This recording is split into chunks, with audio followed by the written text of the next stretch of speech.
Alright, I got a 2011 Nissan Rogue. This is just the front wheel drive, all wheel drive. We'll have that all wheel drive attachment going to the rear there, so it's a little bit different. Basically, shifting hard into drive, reverse, lots of transmission codes. So we're going to be replacing this transmission. And if you like the content on the channel, just if you haven't already, go ahead and hit that subscribe button. And if you'd like to leave a comment, do that below. But anyways, we're going to go ahead and get started here. I think we're going to start working under the hood first, taking some things loose. Now, prior to starting on this, I've kind of given it a little bit of a wipe down, some degreaser, and tried to clean it up a little bit, what I could get to, just so it's not quite so dirty. Okay, so we got a 10 millimeter. We're just going to start with our battery here.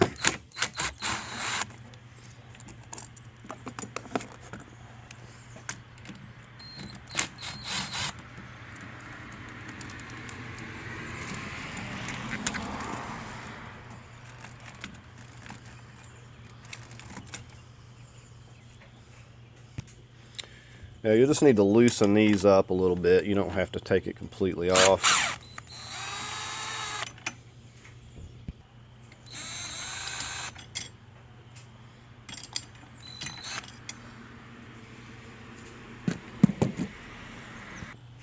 Now these just go down here and hook.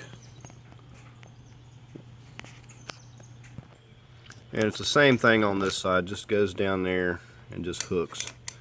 So you just pop them out of there. Okay, so this will just lift right up and off of there.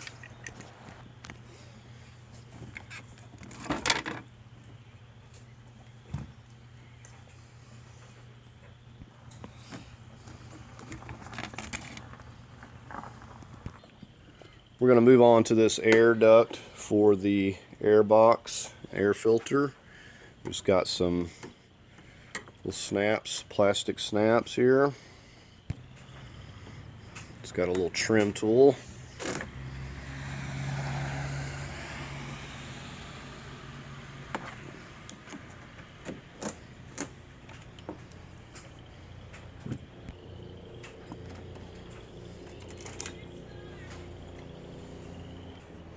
Okay, now this is just going to lift up and just kind of pop out from over here.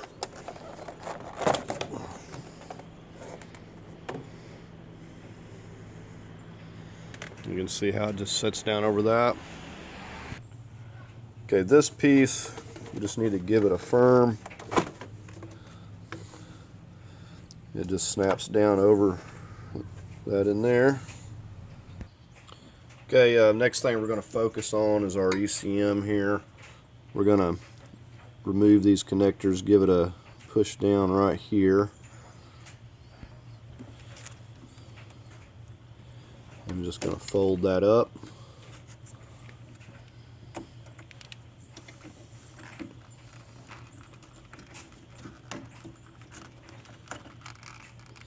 And we're going to take, as we take these off, we want to label these one at a time. We'll make sure and tape this up so it's protected, as well as this. Okay, so let's say we're just taping these up and take a Sharpie. Usually what I have to do is take some alcohol or something and get this dirt and grease off of these connectors, because if I put a piece of tape on there, it'll just, and label it'll fall right back off, so I have to kind of clean it up a little bit. Now I have found these Nissans to be pretty simple to work on. Everything seems to be fairly easy to get to, so that's one bit of good news. Now I should say before I forget, the transmission was hard shifting, definitely lots of codes, but it also was in like a limp mode to where you couldn't go more than like 20 miles an hour, so definitely not drivable. Before we focus on the bolts, 13 millimeters holding the battery tray, we're going to get these wire clips loose that you see coming through here. So we'll just take our needle nose and squeeze that connector.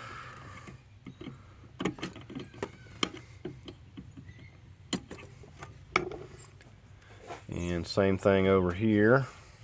You can see we've got 3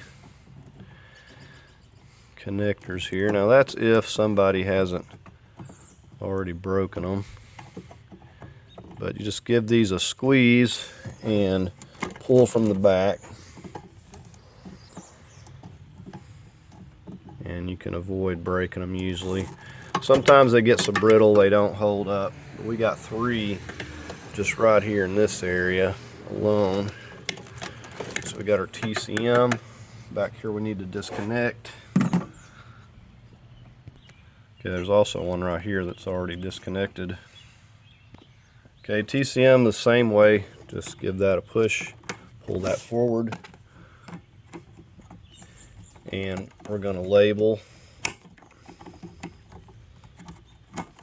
We're going to label that as well.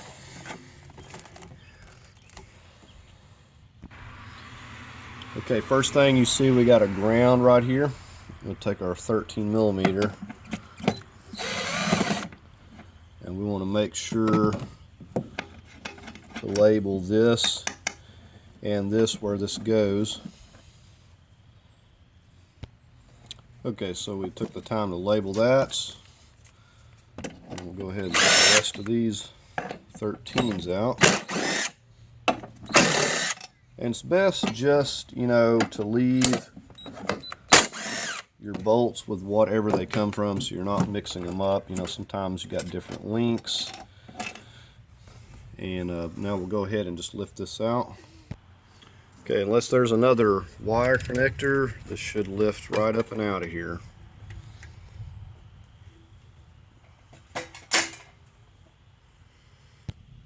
Okay, the next thing we're going to slip some of these wire harnesses up and off of these little brackets, and just take your screwdriver and push in on that clip, and you'll have to do it over here as well.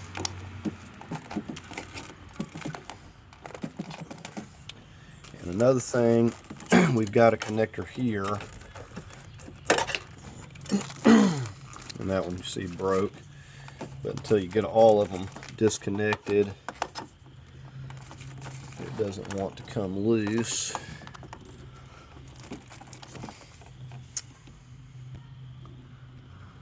Okay, that back one was a little bit more stubborn, but you can see we've got that lifted right up and off of those. Okay, next thing I'm just going to remove and label this bracket right here.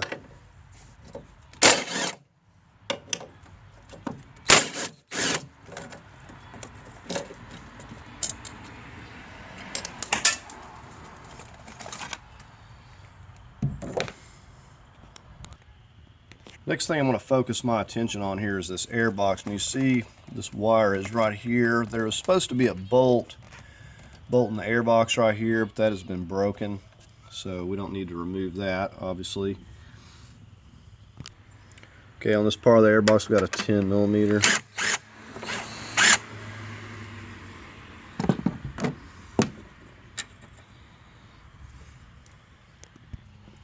Okay, so we got our connector to our MAF sensor, I believe. And we got a squeeze.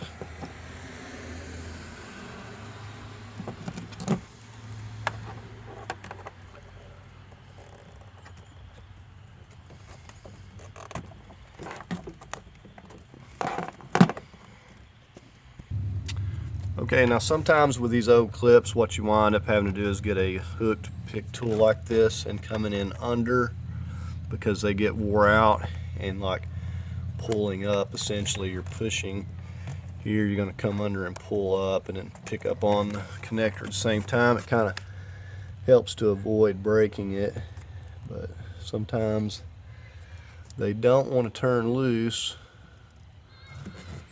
and sometimes you wind up breaking them anyway. Okay, so moving along to the band that's up actually on the throttle housing here, we got this 8mm band. We're just going to loosen that up.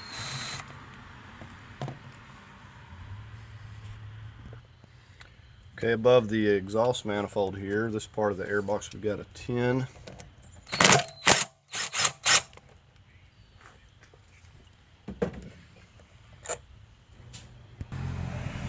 Okay, then we've got a tube running to the breather. Now sometimes these can be quite difficult to work off there. We'll just need to get our screwdriver and try to pry that off. So these old hoses a lot of times start getting so stiff and brittle that they have to be replaced, and sometimes you can just do it with some regular hose. You don't have to worry about having a special bend. Okay, so the idea here is with this all loose, we can just lift. See, this kind of fastens down into a rubber grommet right there, right under here, that we're going to be able, with this loose, we're going to be able to wiggle it off of the throttle housing and lift this up and hopefully get it. Now we may have to go ahead and separate it right here because it seems like it's a little bit too tight of a squeeze, so we may just go ahead and take that 8mm band right there loose.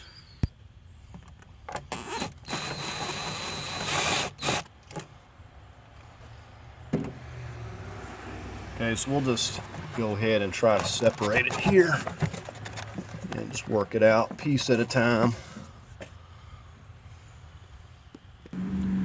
Okay, so it needs to pop up off the rubber grommets and slide out of there, and then you can lift. You see that is going down into there, so you got to kind of lift that up, pull the whole thing out. Okay, now this should come off of here fairly easy. And we're going to lift up right here. So we've got the little nub. Just be careful around your master cylinder. Okay, the next thing I'm going to disconnect to kind of separate these wires out, so we can just kind of fold them back over out of the way, is the connectors going to the positive. And they're a little bit stubborn, but you just push down here and slide that off, and of course, you know, mark everything so you don't get it mixed up going back. But we've almost got this one here loose. Okay, so we've got that loose where we can fold this back. Now we do have another connector right here going to our master cylinder that we need to get. Okay, for this one, just push in.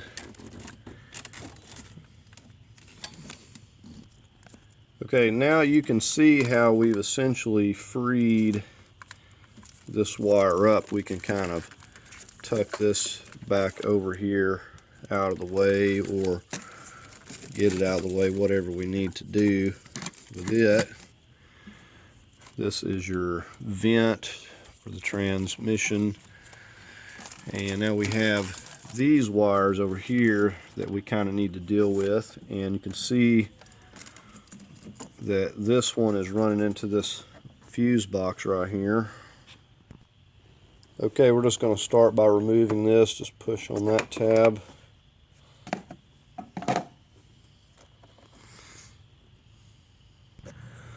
Before we can remove this wire, we have to remove this piece, and you can take a pick tool and slightly pull up on this here, give this side a tug, and on this side you want to push that out, and then you should be able to lift that right up and off of there.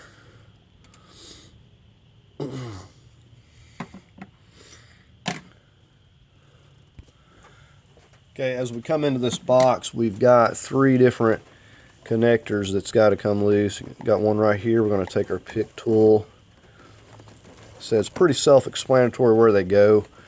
Not a bad idea to label everything. This one here is going to push in that way. And then this one is the same as the other. I'm going to give it a push right there. Now let me get on this other side. See where I'm pushing. And a little screwdriver, flat screwdriver, works well for this. With that disconnected, we can go ahead and we'll just put this piece back so we're not losing it. And we'll snap. Okay, now that we're finished over here with these wires, we don't have a lot left to do. We're going to go ahead and focus on getting this, what would be a dipstick, I guess you could say. Even though they say that you're not supposed to check it unless you go to the dealer. But anyways, we're going to take that. We're going to get this connector right here. We'll probably go ahead and get the shift cable here loose and pop this bracket off right here. So say we don't have a lot left to do here. The other good thing about, it's got its own little cooler, so we don't have lines that we got to take loose from our radiator up here, because it's all attached to this. But now we do have to remove those from either this point or this point and plug those off. So we'll just figure out what's going to be the best. So we're just going to get started. I think the first thing we'll pop this right here off. Right, and again, we got our 13 millimeter here.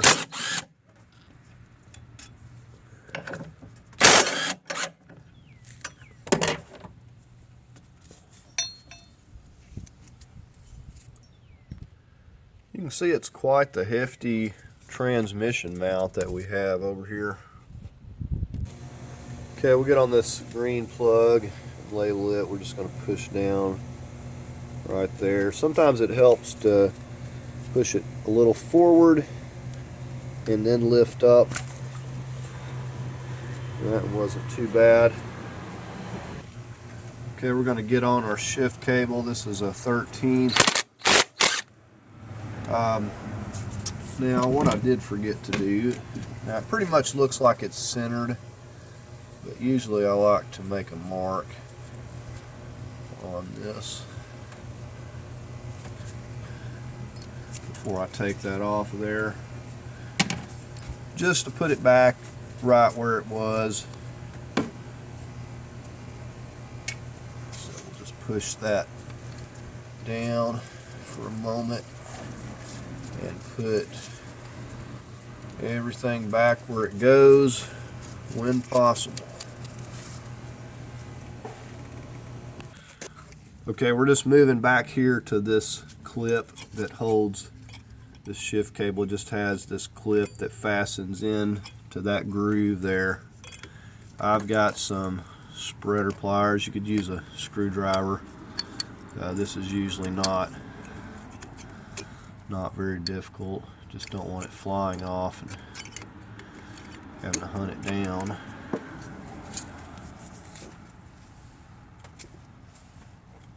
Alright, so a little bit on that side.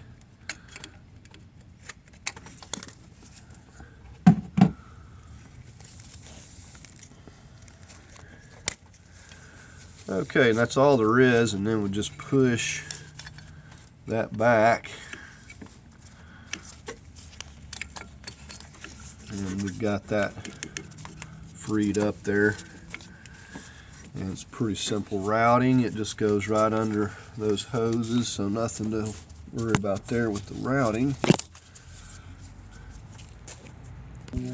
Okay, I'm going to get back here and focus on these coolant hose running to the cooler on the transmission here.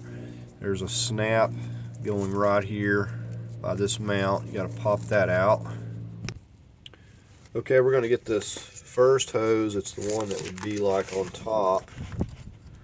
And I've got a pan under there, whatever coolant drains out, and we're going to try to pull this hose back up out of the way and plug it. Usually don't lose a lot of coolant, but you do have to lose a little bit. Now these are usually extremely hard to get loose. And another thing that I will say, that if I'm going to be reusing this hose, what I'm probably going to do is wind up putting a screw style clamp. Sometimes you can get away putting these back and they'll be fine, but usually once they get disturbed they want to leak if they're not just perfect. And as you can see, this is not easy to get to it, so to have to come back and fix this after it's put together is not going to work. So we'll put a screw clamp on there, stainless steel clamp, and just be done with it. And if we do have to tighten it, it's way easier just to snug it up. Okay, so if you just can get a hold of it here, start working it, twisting it, usually it's not going to be too terrible. It's got a little bit coming out there. We'll let that drain, and we'll try to get something and plug this off so it's not just dripping constantly.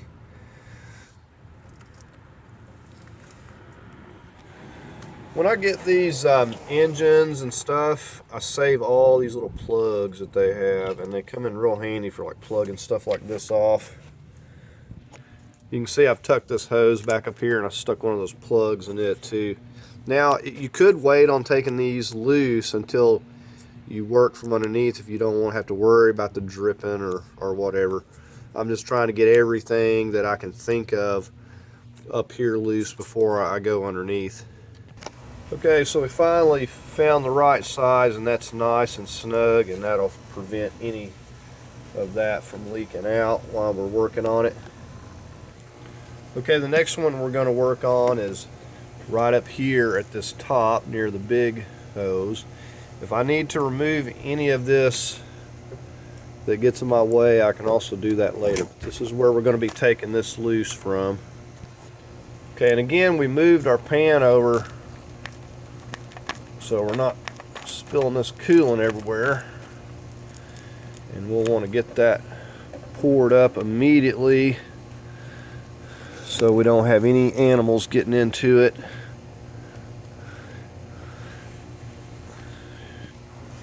Okay, so we got that capped off. That is nice and tight. That is not going to leak. Now this hose, I just kind of drop down and let it drain out. I'll go ahead and get a plug in there, but really even at that one's not going to leak. Okay, I've got a long extension here. We're going to go down here and get this 10mm for this dipstick.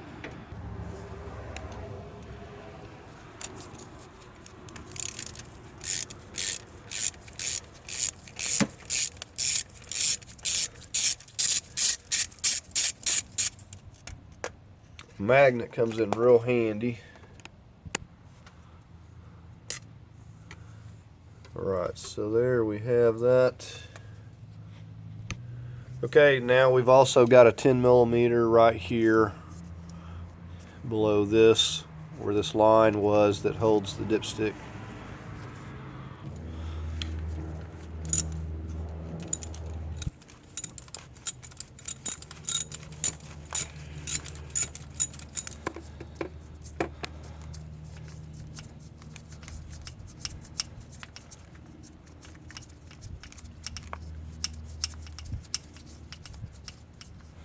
You can see it's pretty loose at this point.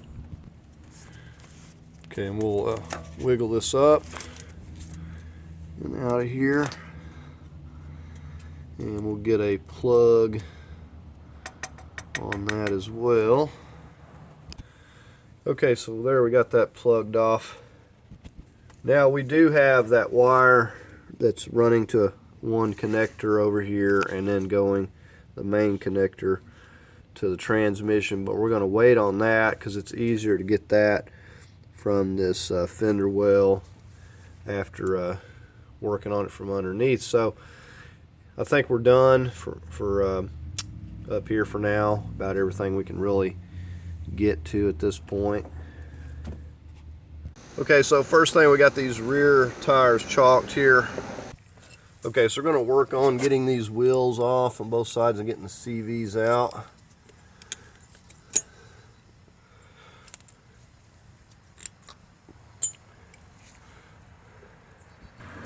We got our breaker bar, we got a 32. Go ahead and break this axle nut loose.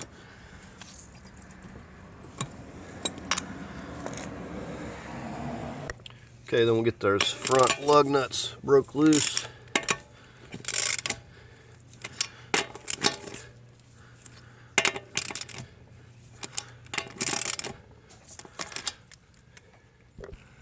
Okay, we got it lifted up right here, and I've placed some blocks under the frame, kind of done the same thing on both sides.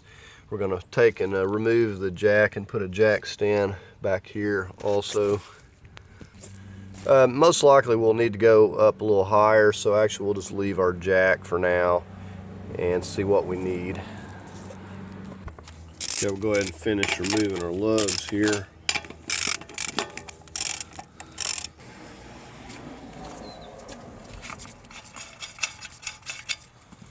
Go ahead and get this wheel off.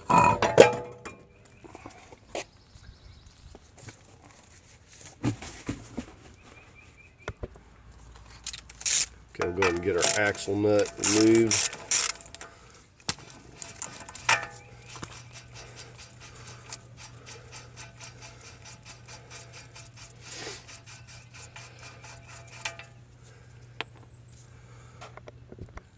Okay, now we need to make sure that this is not seized. Okay, and that's moving fine. And if these are seized up, I've got some more videos that can kind of help you with that. Okay, we're going to be removing this knuckle, and what I've got here is a Torx that fits in these, and we've got a 14, so we're going to hold this. Actually, we're going to have this wrench in the tightening position while we break this loose. This is really tight. Okay, so we got it moving a little bit there. This has a Teflon locking nut. Now you can use an impact if you have one. It'll zip them right off, zip it right back on. But if not, you can do it this way.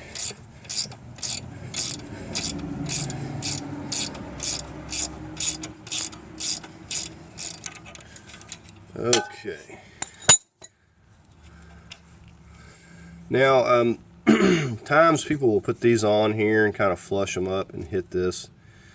I found that these smaller ones are easy to damage.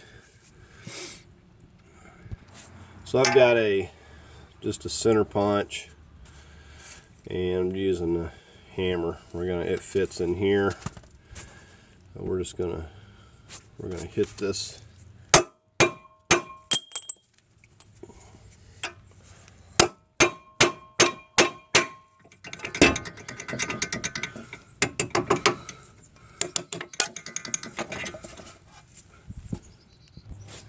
And even with those, you see the tool for popping these off. I find that, like I said, these smaller ones are so easy to bend and damage that you got to be real careful. I've even damaged them with that tool, with the actual tie rod tool. Okay, and as you can see, we're able to thread that on there just fine, so no issue. Right, we're going to take a 10 millimeter, go ahead and take care of this ABS sensor.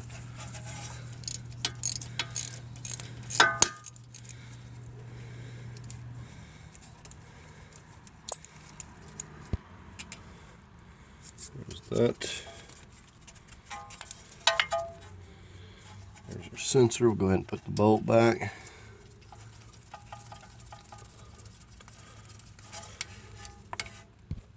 Okay, now we got a couple of spots that it connects.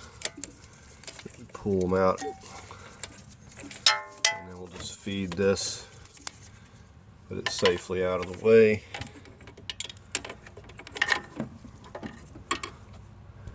Next thing we're going to focus on is this 18 millimeter. It's just easier to take loose up here than it is the bottom.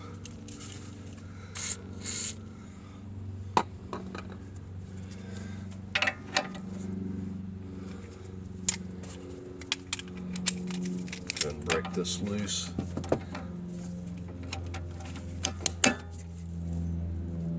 This is really tight.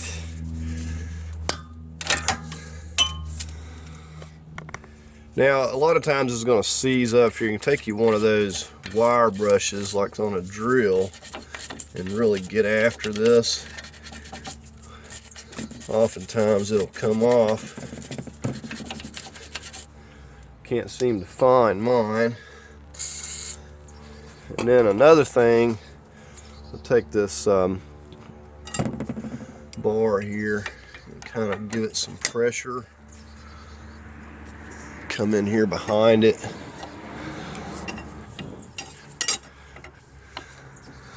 Well, I'll figure it out in a minute. Okay, I'm going to show you this on the bottom because it's actually easier to see. There's a nut on the back side on these actually. Some of these don't have these, but we can hold.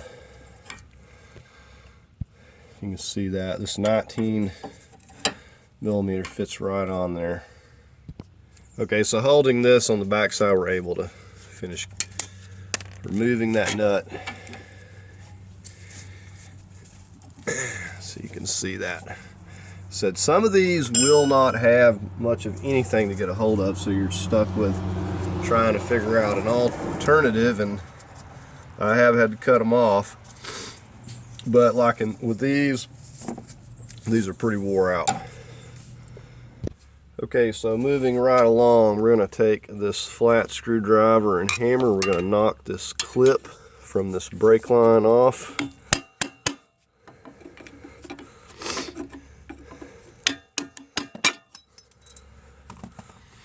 Let's give it a push back. Next thing up is going to be these 21s or 19s. Hold on a second. 19s. Alright, we're going to break these 19s loose, holding this whole entire caliper. Got my breaker bar here. It's going to be very tight. And I'm going the wrong way. So I need to get to going the right way. Okay. Got that one loose. We'll go ahead and move on to that lower one. Okay, we'll get on this 19 millimeter on the lower.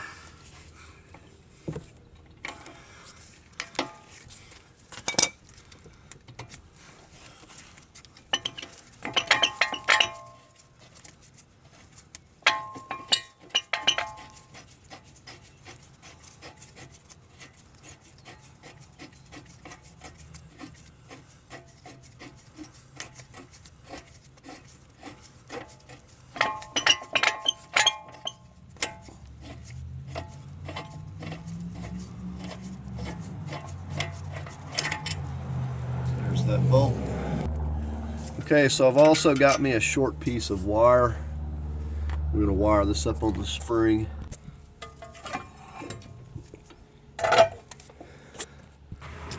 Okay, so we're just going to loop this and try not to smash your fingers like I just did.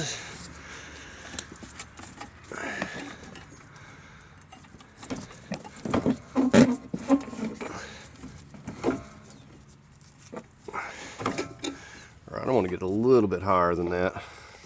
Okay, so I'm liking it there.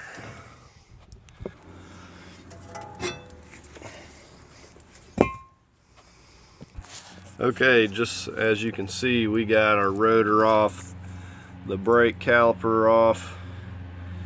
So the only things left is to pinch bolt, these two bolts. Now we're going to remove it from up here on this side first. These are 21 millimeters. They're going to be very tight. We've got our stabilizer link tie rod out of the way. Now before I move on to this, very important, we got a pan under here, and we're going to go under here and we're going to get to this drain plug and start draining this CVT fluid out. Okay, we're under the car here. We got a 19 millimeter plug right here. Usually these have some sort of little copper washer on them or something. So we'll get this drained out.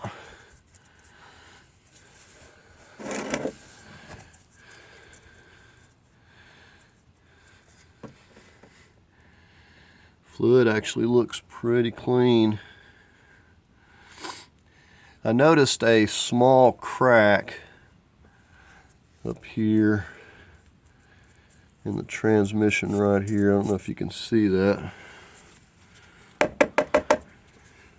Small crack in that casting.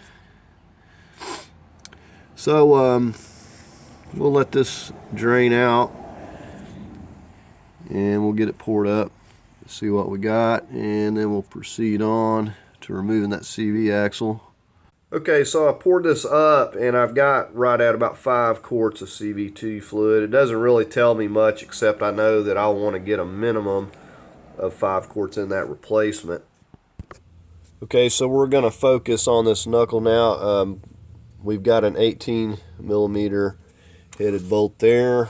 We're going to hold it, or pinch bolt, we're going to hold that. And then we'll get on the other side and remove the nut.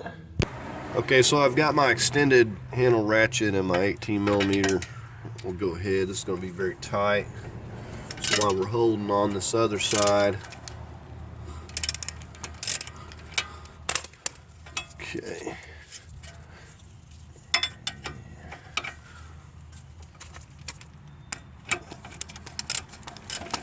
Not quite loose enough to get with the fingers yet. I believe this is a locking nut too.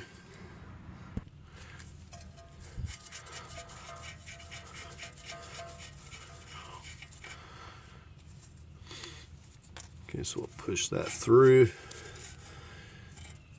Okay, if this doesn't come through easily, you want to use some penetrating oil and gently work it through. Okay, so I've turned the knuckles slightly. We're going to insert a pry bar here into this pinch point, and we're going to hammer that in and get a good wedge. Sometimes it's very difficult unless you wedge this apart because of the way it wears. I'm going to be using this aluminum bar just to hit this, to pop this ball joint down, and I'm going to use my rubber mallet to hit it with. Now you could also use a crowbar in here. A lot of times they'll just pop down with a crowbar.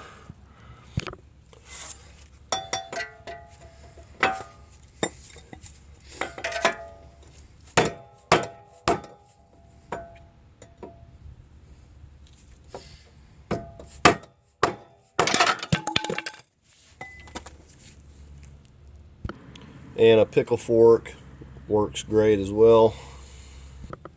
Okay, next thing up, we're going to go ahead and remove these. Now we'll have to get a hand on this so it just doesn't fall down, but we're going to essentially take these loose and then pull it off the CV here. I'm using a 13/16, a 21 millimeter ideally. We're going to hold it on this side while we take the 21 on the other side loose.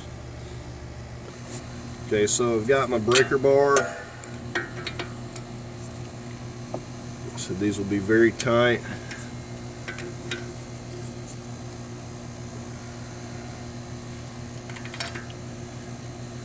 Okay, then we'll get on the lower one.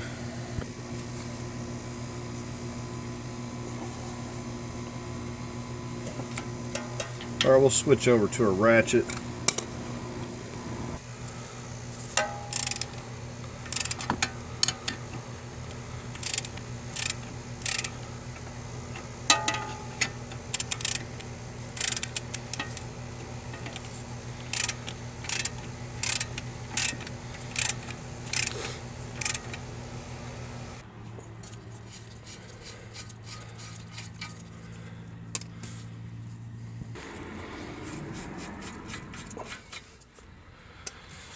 And we should be able to wiggle these bolts through. Push on the knuckle.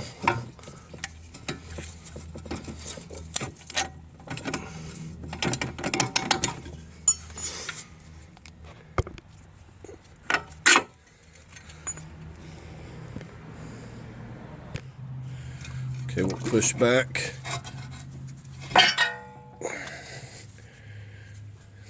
And there we have the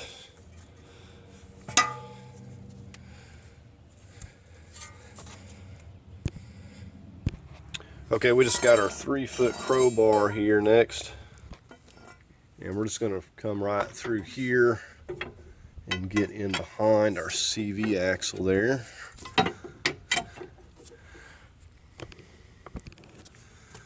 Okay, so while we're supporting this out here, so we'll get back behind it and just rock it kind of back and forth. Okay, there we go. And we won't have any fluid because we've already drained it. So let's reach up in here, finish removing it. So there is your locking clip. Okay, now we're going to focus on the other side. The only difference is going to be actually removing the CV axle itself. So we'll just pick up there. Okay, we're over here on the passenger side, and you can see we've got a couple of these 13 millimeters on this bracket here that have to come out. Now we're just going to be using this 2-foot extension here with this ratchet, and you could probably get to them without the extension. This just makes it a little bit easier. Alright, so we're going to get on this lower one here first, and a magnet comes in handy as well.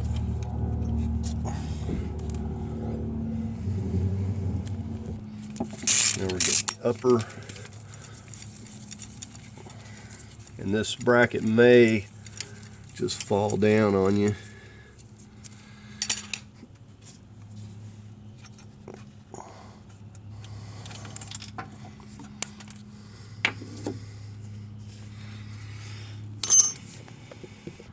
Okay, so we're just going to get up here with our pry bar, or you can use the crowbar.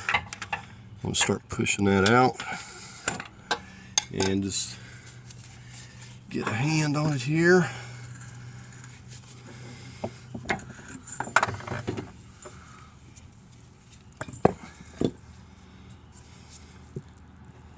There's a view of the transmission where it came out of there. Okay, and here's a view at both of our CVs. Okay, with the CV's axles out of the way, we're going to focus on this subframe. I'm just getting this on the driver's side, this panel out of the way. Okay, one of the first things we're going to focus on is the rack here. We're going to go inside the car here now. We're going to disconnect that.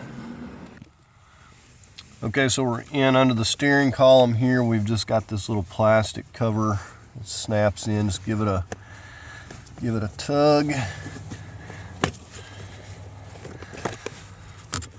You see that slips down in the bottom there. It's got a couple of those clips. Just hold it in place. Okay, now we've got a 16 millimeter bolt here going through this collar, and we've got a mark here just so we don't get mixed up if anything moves. We're going to get our ratchet on here. And you may need an extended handle. I don't know how tight this is. Okay, so I've got it moving. Give me just a moment. Okay, so I changed up the length there, so maybe I'll quit hitting the camera here. So anyways, we're just gonna completely remove that.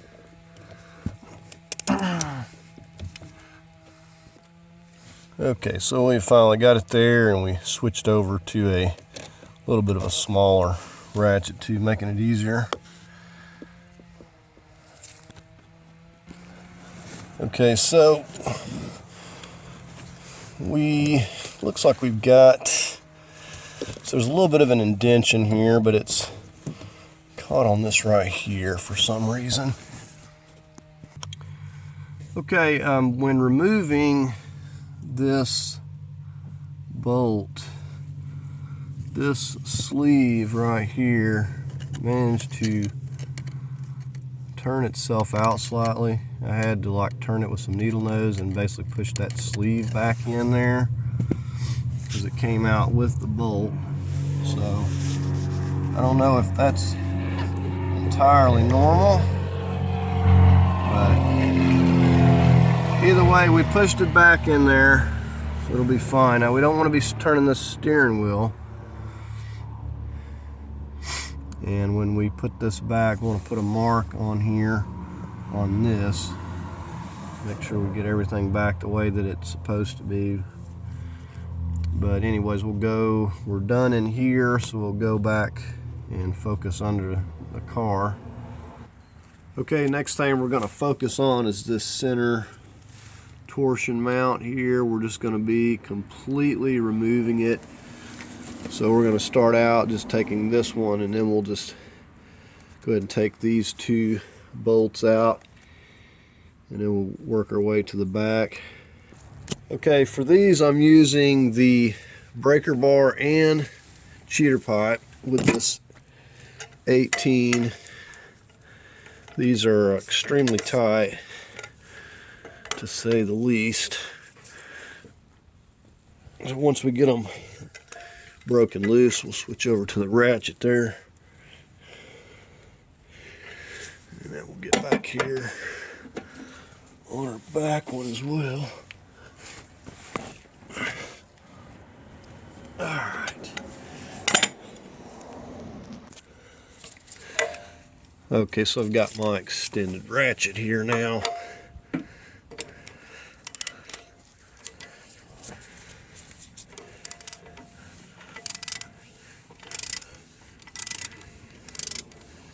This will have tension on it even with it loose, so it may, without shifting the engine, this bolt won't want to come out.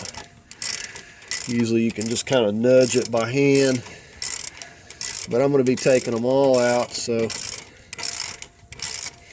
just going to get this one loose and move on to the next one there. Okay, this is actually coming through here no problem. So there's that first bolt.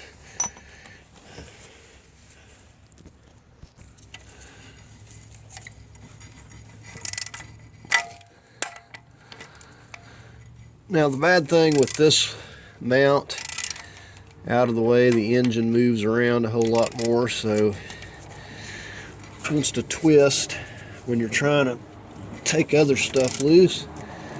But we need it out of the way, along with a lot of other stuff.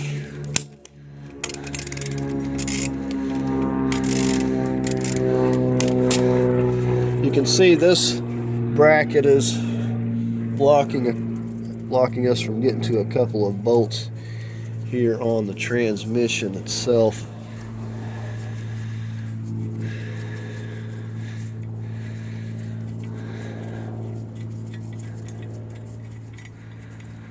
Okay, so there is the first one of those. Let's go ahead and get this one back here.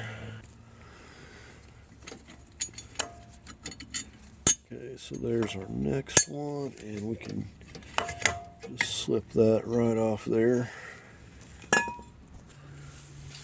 Okay, now we just got this last part of this mount. I'm going to remove this bolt here.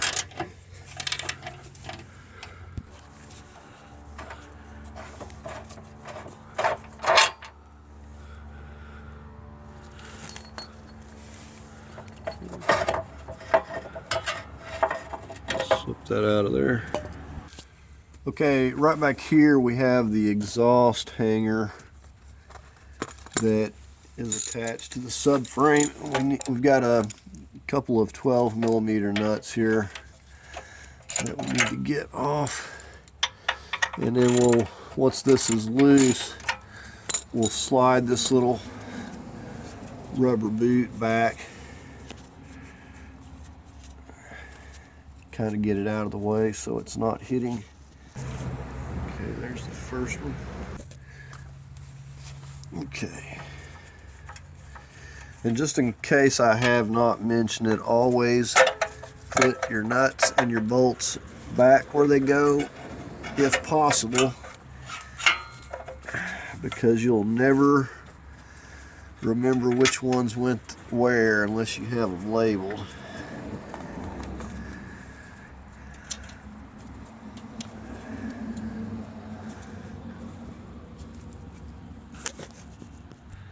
Okay, and eventually we're going to have to probably get this lifted up a little more, but for now it seems to be okay. Now, what we're going to do at this point, we've got 4 of these main body mount bolts. We've got this one right here, and we've got one up here in front. So each corner we're going to have one of those bolts, and you're going to need a breaker bar. Now these back here are the ones that are going through this brace, so we're going to remove those 2 on each side first. They're not actually holding the frame up.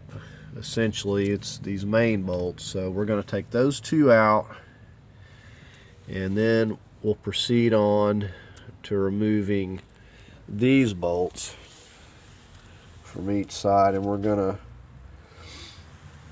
get our jacks on each side to kind of help lower it. You know, it's not real terribly heavy, but just to support it till we get it lowered down, and then we'll just drag it out from under here. So we'll get started on those 2 in the back there first. Okay, and again, we're starting off with this breaker bar with the cheater pipe. So these are very tight to start out with.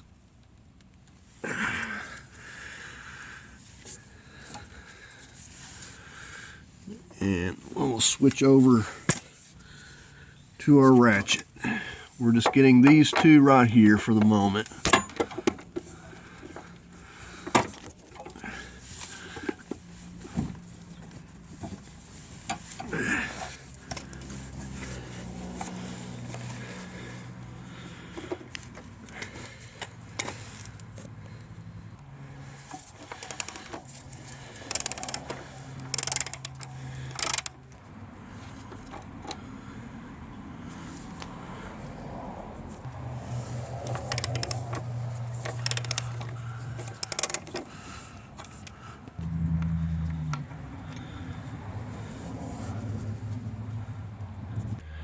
Okay, we got our jacks positioned on both sides. Most of the weight's back here at the back, so I'm trying to get them to where hopefully it's going to be centered, but we'll see what happens. But we've got the jacks just placed under here just to help lower it. Now we're fixing to do the same thing. We're going to get our breaker bar, because these are very tight, and we're going to start taking these loose. The jacks will support it for the most part for now. So we're just going to start working on these one at a time, getting our main bolts out here and start lowering it.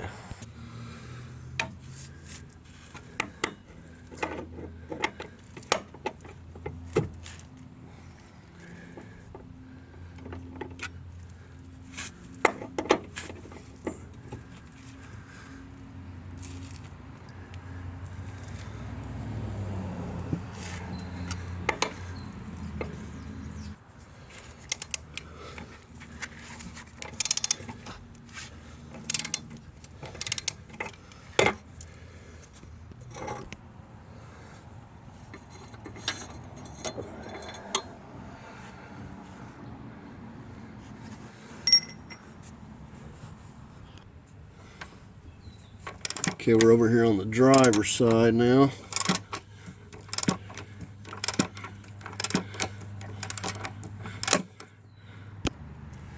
Okay, now I've got some wires over here too that I'm going to have to contend with. This is about ready to come down. So the wire doesn't appear to be hooked to anything anymore, so we're going to take that loose. So we've got the back ones and the brace, and we're going to just come up here to the front and work on the front too.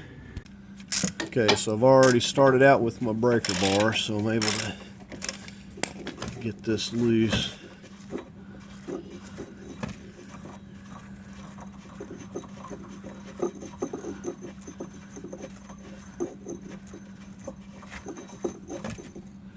These are really long bolts.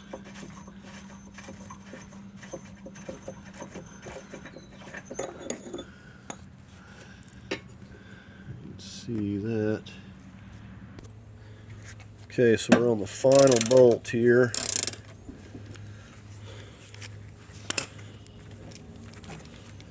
So be cautious, don't be right underneath it. I've got the jack supporting it, but you don't want to take any chances.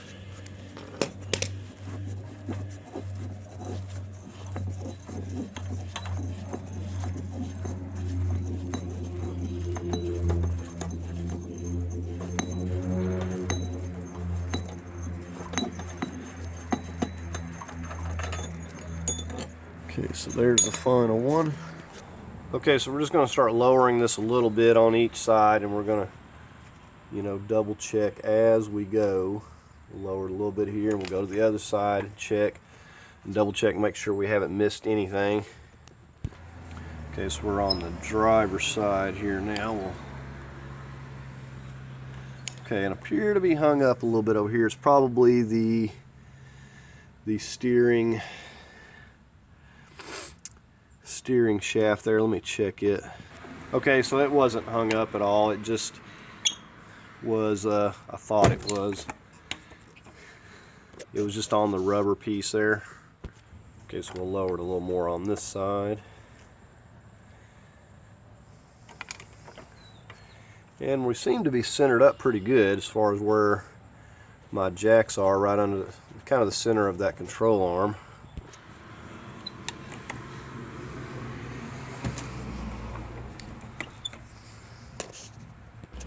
You can see where it's just kind of dragging on that rubber there where that shaft's going through, but it's coming out. Okay, so I'm just lowering it down the last little bit here.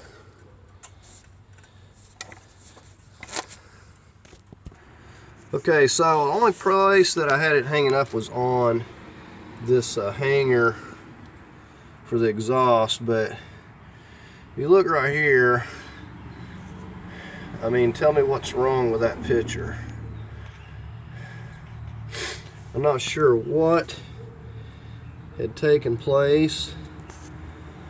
I'm guessing somebody worked on this, and I don't know, but that is supposed to be sitting on that stud. So this rack wasn't even put back on here right, so I'm not so certain that if this had been in the right place, it may not have even hung on that. But anyways, we'll get that fixed before we put it back together.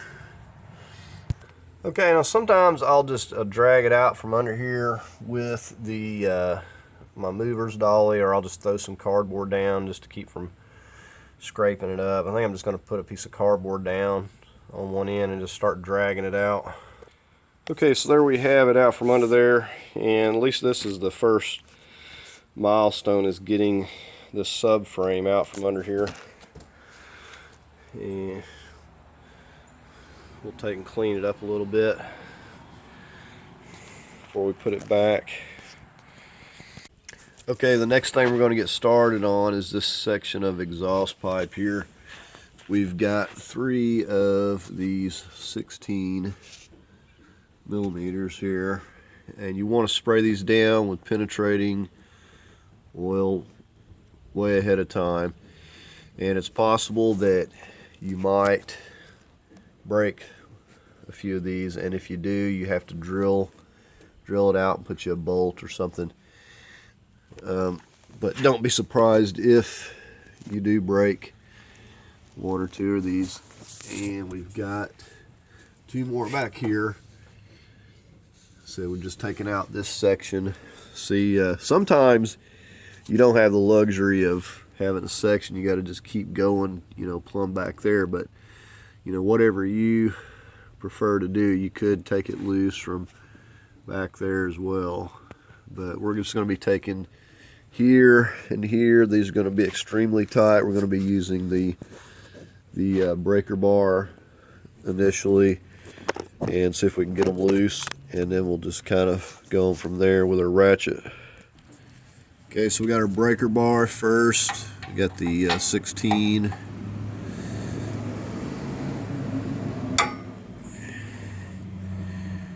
And if you're lucky, these will all break loose without snapping.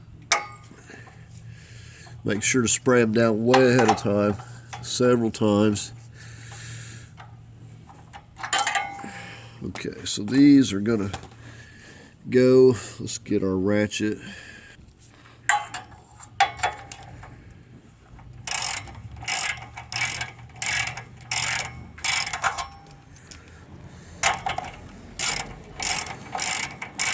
So this can be avoided when putting these back together. Put a lot of anti-seize on them, and the next time it won't be as bad. I feel like that these haven't been taken loose in a long time. They're really seized up, and it was questionable if it was going to break or not, because I break them a lot of the time. These are actually holding up, it seems like.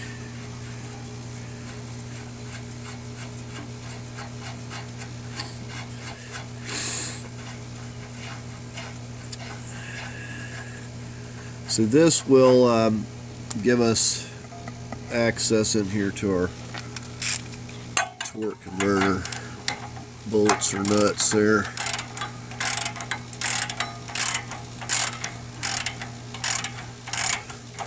Okay, I'm going to just leave that one so it's not trying to fall down or anything while we go back here and break these back ones loose. I know that one's going to come off there, no problem. Okay, let's start with the breaker bar again.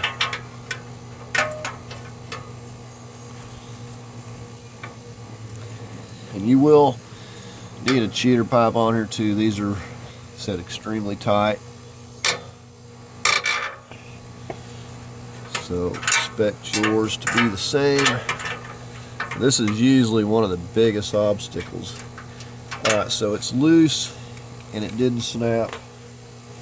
That's a good sign. Now this one here is a 15. I don't know why. I don't know if it's meant to be that way or somebody just stuck some oddball sizes, but it is what it is.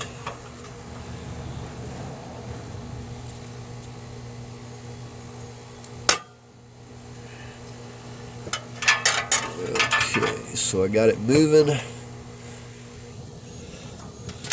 Now we can switch over to the ratchet.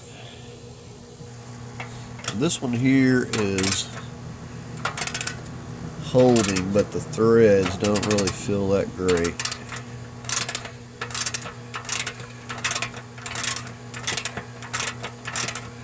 Let's get that off of there.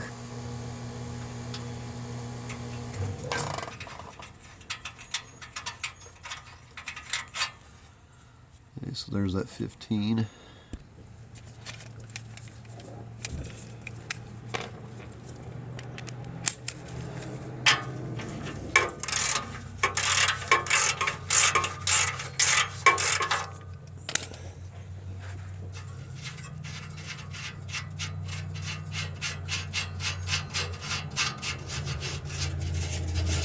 So I haven't broken any. That's a good sign so far. Usually my luck doesn't go that well. Okay, so I'm just removing this last remaining nut from the front up here. And then we'll wiggle this section out.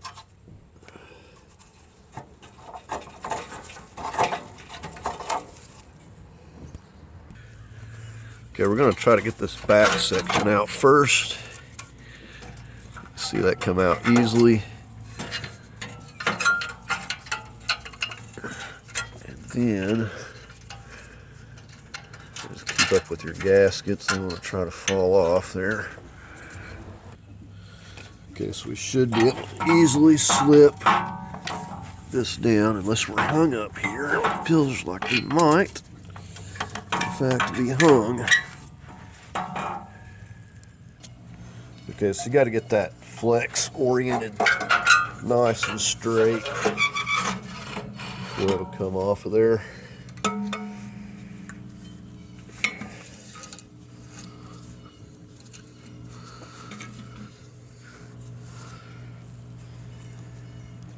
Now this has this little crush washer, it looks like, instead of the gasket on here, so that's what seals that, if you can see that. Okay, this is that end that I was saying I felt like it was messed up, and you can see how those threads are just all ate off there. So we'll need to, we'll probably cut it off here and just drill it out. It's easier. These things are almost impossible to knock out. You have to take so much force. I always worry of bending this flange, so I just wind up drilling it out. We'll just put a bolt. I think we can get in here easily. Even with this heat shield, we can get in here and hold it with a little wrench. It's not a big deal. If I had one of these to knock back in here, it'd be ideal, but these are usually not easy to find. Or you can weld. Simply, if you got a welder, just put your bolt in there and just weld it to that back side. Put a little tack weld on it. And just put all your nuts back where they go there. Okay, the next thing we're going to do is take this 10mm. We're going to start taking these loose for our dust shield, so we can get in here and access the bolts for a torque converter.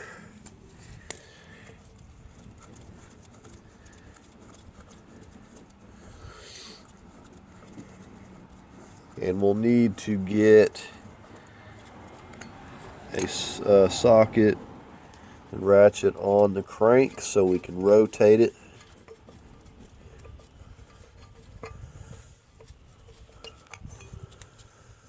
Okay, so there is that. It looks like these have been mangled up a little bit. Not for sure what happened there. It's not good. Okay, so I've just got my breaker bar, and I'm using a 19mm, and we're going to just turn this clockwise as we need, and we'll also need to hold it here while we're taking the nut loose from the stud on the torque converter there, because this will be very tight and it will try to turn on us. Okay, so I've got a 14 to actually fit on that, so we're going to hope that it's going to come loose. I'm using a 6-sided socket. Okay, so while holding the crank, I'm going to turn that loose. Actually wasn't that tight.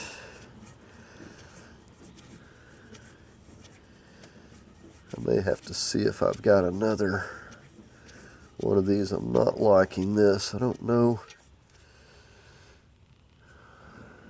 what had happened to this. It appears that it's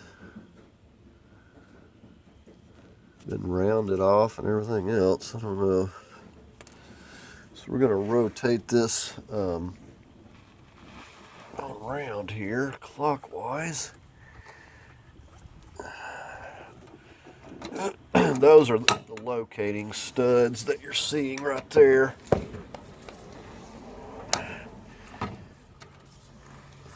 Basically, they sit in that oval. Not a bad idea to like I said, mark everything as you're taking it. I think there's only 3 Wow, that doesn't look a lot better. I mean, it's in pretty rough shape too. Someone was not being careful or not using the right size.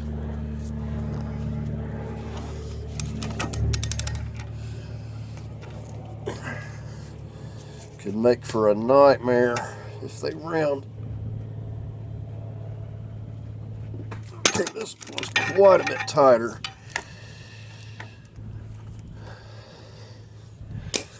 That's what I'd usually expect to see.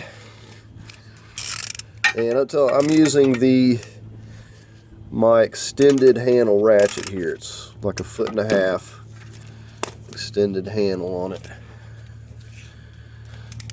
So it's going to take some force to get these loose.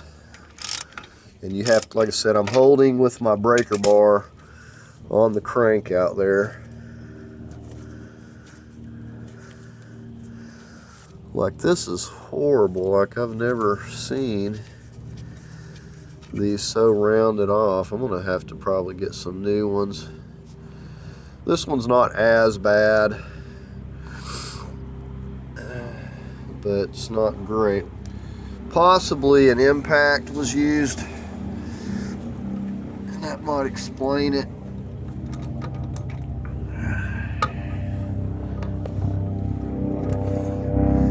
Okay, so here we are. I think this is the final.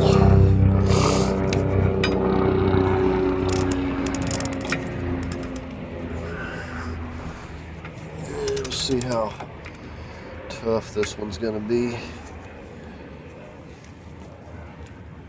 So you got to keep this wrench straight too. So I'm using one hand, but I'm still having to. Oh man, this one's really tight. I'm gonna have to set up my cheater pipe to hold this breaker bar because I can't do this one-handed. Okay, so I've got my breaker bar wedged, so I can try to do this with both hands. It's just too hard to keep this on here straight.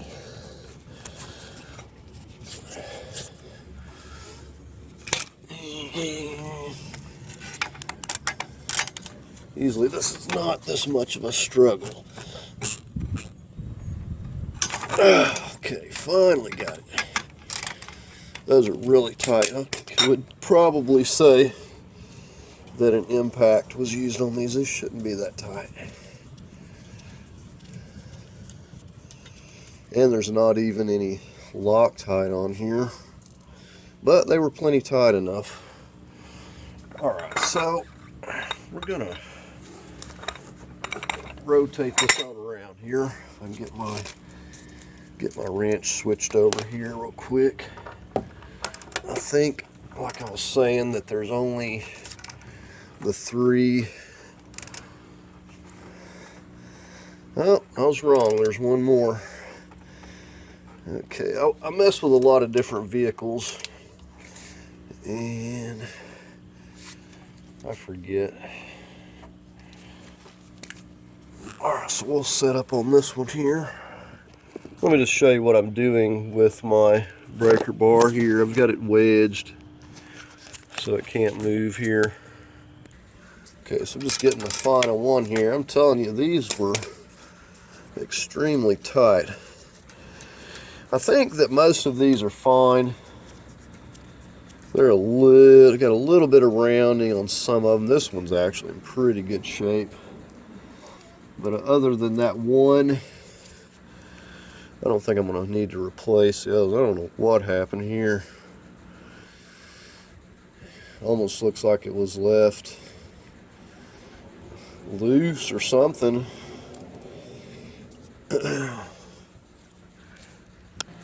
Okay, so I don't think there's really any certain way this torque converter goes, but I went ahead and marked this one. I can do a comparison to the replacement transmission just in case.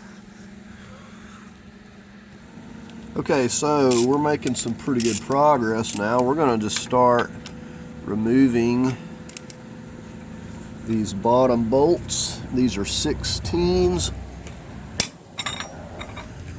And what I like to do as I take these out, I will number the bolt and I will number the casting here on either the engine or the transmission. We'll put a number here, and that way we just keep up to where it come from. Sometimes you get different links or whatever, and we just make sure that the same bolts going back where it came from. Now a lot of times you may have, it could be that all these are the same, but this is just a rule of thumb. It doesn't take but a minute to number these, and then I know exactly where it came from. Okay, so you can see how we numbered those. Now, and just to show you immediately, these two bolts from here to here are different lengths. So that's the reason that we do this. And we'll go ahead and just get these other two here. And we may work on the starter over there on that next. And these are very tight as well. I'm using my extended ratchet. I'm not needing the breaker bar, but I am having to use that extended ratchet to get these broken loose. Okay, I just want to show you up here, this is like the front part of the engine. These bolts start coming through as we come up. These bolts start coming through this other side, and we'll be able to get to these from the top. So all I need to do is get these lower ones and move on and get the ones on the back where the starter is. Those are the ones we won't be able to reach from up top, but these here will hold this until we can get everything supported and in place before we start working on actually removing it. Okay, we're on the back side of the engine here. Now you'll note there's a wire connector going to the transmission right there, so we'll have to make sure to disconnect that. That's running along this way. So we'll need to get that disconnected. So we're going to just focus on this bolt here, and then the two bolts that are going into the starter there. And once we get the starter unbolted, we'll work on getting that wire connector and stuff loose. And we probably need to go ahead and get this connector here out of the way so we're not breaking it. But I don't know, it's sometimes these really stick. I think we'll leave that. So we're gonna just focus on these right here next. Okay, now this bolt right here is an 18, and this is one of the alignment peg bolts, I do believe.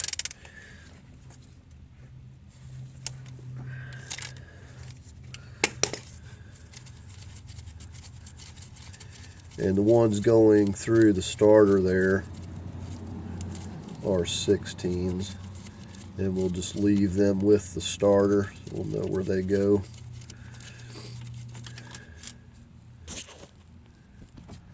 Okay, this starter nut here is in my way of getting to this.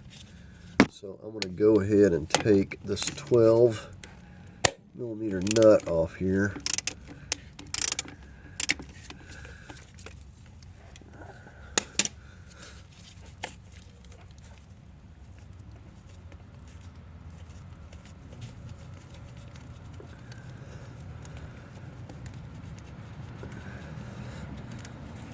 Okay, now we can lift that off.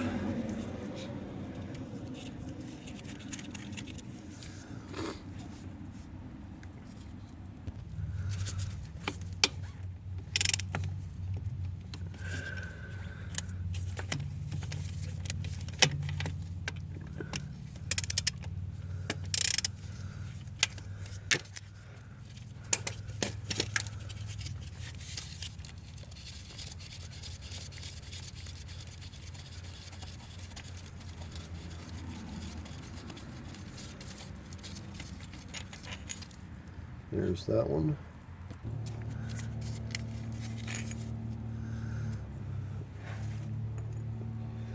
those bolts are the same length, by the way.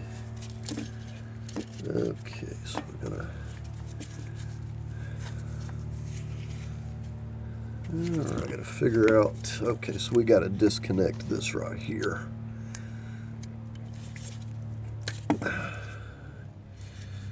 All right, so we'll set that down out of the way. And that should be everything that we need to get from underneath for now. Okay, the next piece we're going to remove is this fender liner. Get it out of the way. And we've got some little torque screws over here and torque screws under here. So we're going to take this piece out of the way. Okay, and also we got some various screws going under here. Fasten it. Some torque screws I want to get as well. Okay, under here I've removed 3 of these T20s.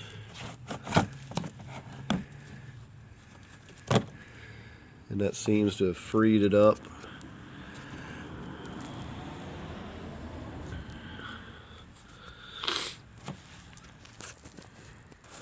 So these over here are not fastened to anything. These are missing. So this is loose. So looks like we've got a fastener here. And looks like we've got one over here. Kind of hidden. One there. And then a few down here, these Torx, and we should be able to take this whole thing out of the way. Okay, and here we got a Phillips.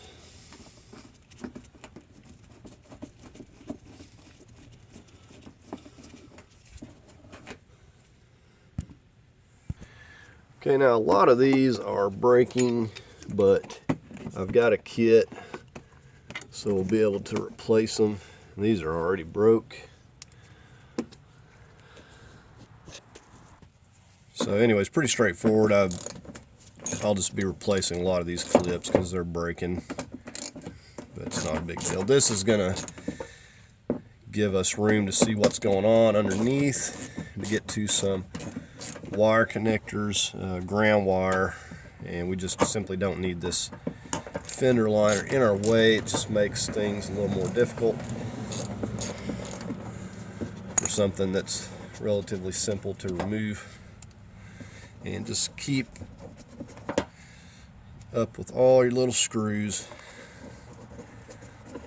So we just got a few more here underneath.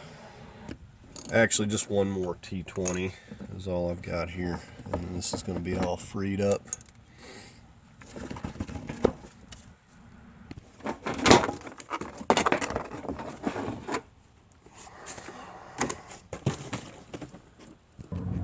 Okay, so next time we're going to get this 13mm bolt for the ground wire here. And so we want to label this so we don't forget it.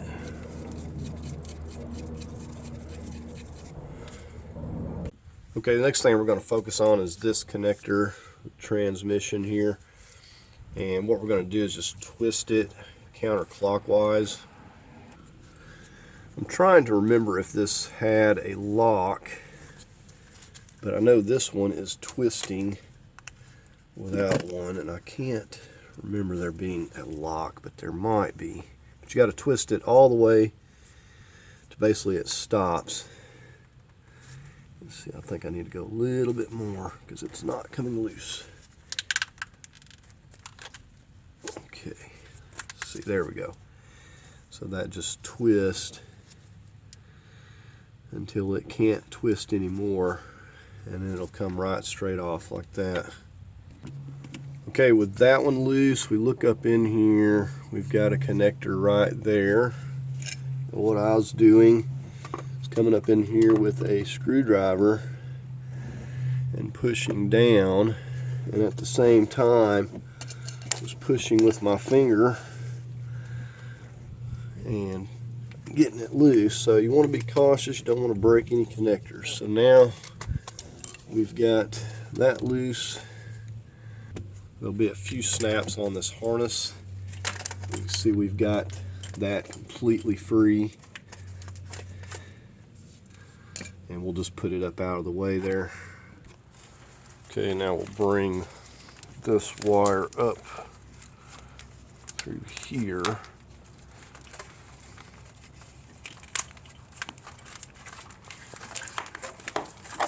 Just remember to feed it back down that way.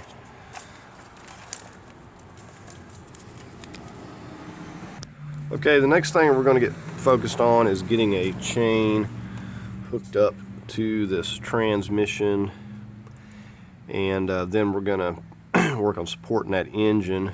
So, and then get my cherry picker over here. Now once I get a chain on the transmission, we'll take those remaining bolts out, carefully lower it down, and it'll work on getting this mount probably completely out of the way. Okay, I've got a couple of spots I'm going to rig the chain up to. The first one right here where you see that paint mark. Basically we took this bolt that was going through here out. You see how it's the length. What I did is I got another bolt. I got a bucket over there. Got one that's a little bit longer just to compensate for the thickness of this chain. And I want to get a washer on there too, but essentially we're going to put that bolt in there and bolt it there. Is going to be the first spot. Trying to get this, it won't be perfect, but the weight will distribute where we can lower it down a little bit.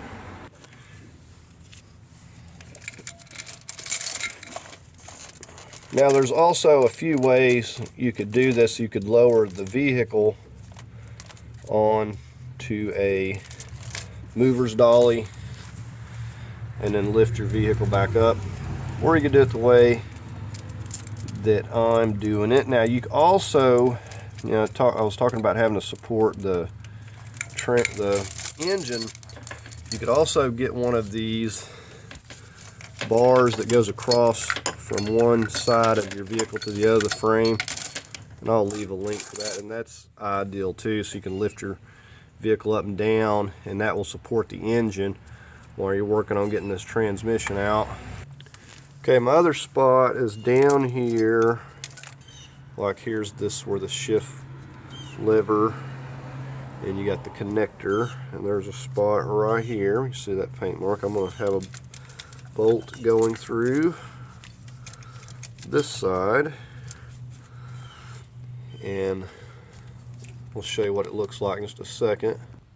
Okay, so you can see where we got it fastened there, and that should give us a halfway decent spot to get a hold of as far as lowering it down. And we may have to have a little bit of an extension on this because I have to have enough slack to lower this all the way down onto my mover's dolly. Okay, so I've got the cherry picker over here. Just wanted to show you what I've been working on. Now I've just got some blocks under here supporting it, like at the pan there's fine. It's just mainly to support the engine. We've got the it's just a little Harbor Freight $11 mover's dolly. So we've got that in place, and said if you didn't want to do like the blocks like I'm doing, they've got a attachment that will fasten across here. It's like a bar that extends out, and you can support either the engine or transmission while you're removing one or the other. So and they're not very expensive. I think like maybe less than $120, $150. So said you seen where I attached the chain, and I need enough length just to be able to lower this. I'll show you about what I got here. I got a little bit of an extension on it. I think I need to center it up a little better, but that's where I've got it, just so when my boom lowers I'm not hitting here, and I've got enough slack to be able to get it and set it right down onto that mover's dolly. So that's what I've got. The next thing I'm going to remove is this bracket that's going to get in the way of my bolts. Or getting my bolts, you can see them. We got two. I believe those are both 18s, but I'm not 100% sure. I know these are. And you can see it goes all the way down there. Now I'm going to go ahead and take that one down there out that I've got labeled 10, and I'm only going to leave the 1, 2, and then we got 2 over here, 3, so 4 on top, and then I'm going to hook the lift up, and then we'll go ahead and finish taking those out. And I may see if I can simply leave this mount in place. I'm afraid it's going to hit on my chain though, but I may try it and just see, because if I don't have to remove this, there's no point in it really. So anyways, our next move is going to be taking these 2 bolts right here out, just so it make it easier to get to those bolts on the transmission up there. The rest of them are fairly easy to get to. Okay, so we've got this 13 millimeter.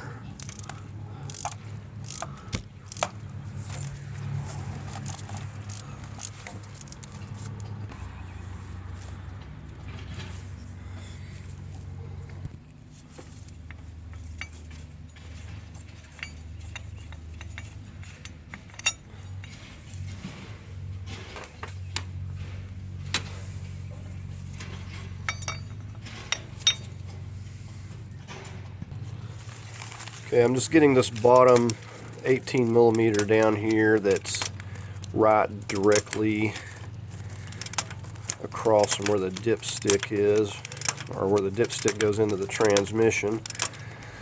Like I said, I'm going to leave all of the rest. So far I've had no trouble with getting to any of these bolts. The coolant pipes, any of that, nothing is in the way. So I'm just going to finish working this out. Okay, so there's that bolt. We'll label that. Okay, I wanted to show you these before I got the chain in the way.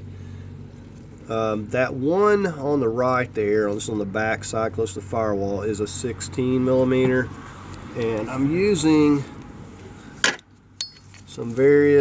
I'm using a deep socket 16 to get to that back one, and for the 18 that's on the left there, I'm using a little bit of an extension with that, and able to get to these no problem. Now here's a look at it from back up here, but you can see even with these hoses I'm able to get in there with just some various extensions and miss everything, including the vent there. Okay, and the ones on the front close to the cooling fan, I've got labeled 8 and 9. You see those are very easy to get to. Don't even need an extension for these. But those are the ones I'm leaving in at the moment. Okay, what I'm working on now, we got 4 of these 16 millimeters that are actually bolting into the transmission there. I'm going to work on this mount. Okay, and just to show you, we've got the chain, we've got a little bit of tension on it here, we've got it evened up, and so it will support it. As soon as we start lowering it, it'll just basically take the place. Said the engine's already supported, so once we get these out, we'll move on to taking the last 4 from out of the transmission, going into the engine there.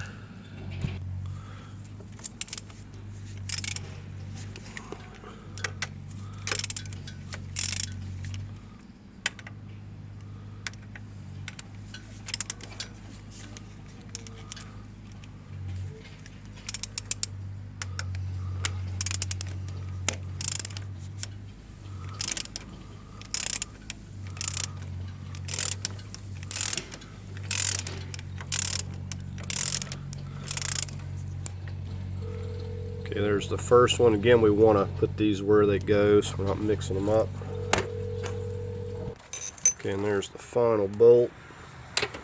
And it moved a little bit, but not a lot. Because like I said, the engine's being supported, so it's probably not going to move very far. Okay, now I'm pretty sure this mount is going to get in the way of my chain, so I think we're going to go ahead and remove it. We've got 3 bolts that are bolting up here on the top, and we've got 3, the best I can tell, on the bottom there.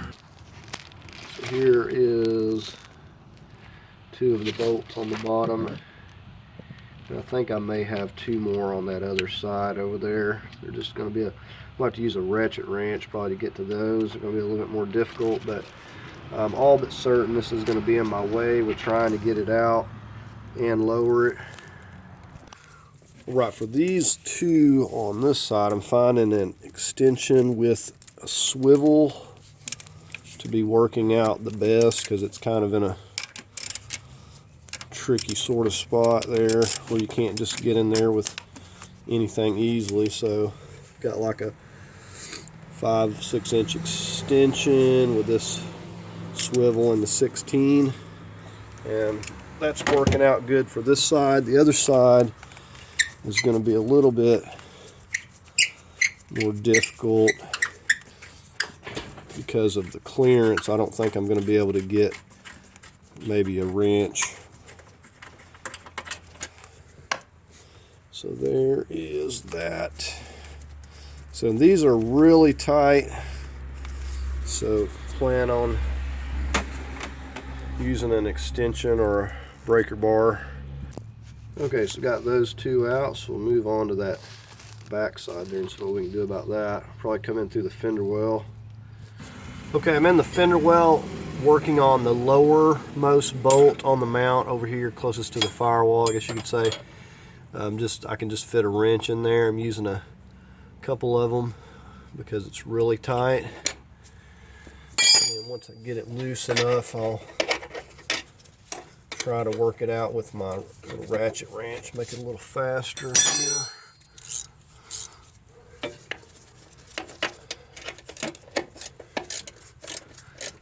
And there's enough room to get the bolt out. It's just a little more difficult to get to here. And then we got one up above that's a little bit higher. Once we get this one here out. Okay, so there's that one. Got one more to go. Okay, so there's our last one. If you don't have a 16, then a 5/8 works just as well. So I'm going to double this up. So they're really tight.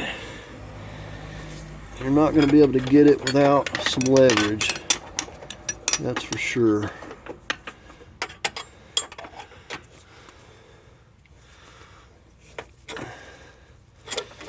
Alright, so I've got it loose. We'll just finish working that one out.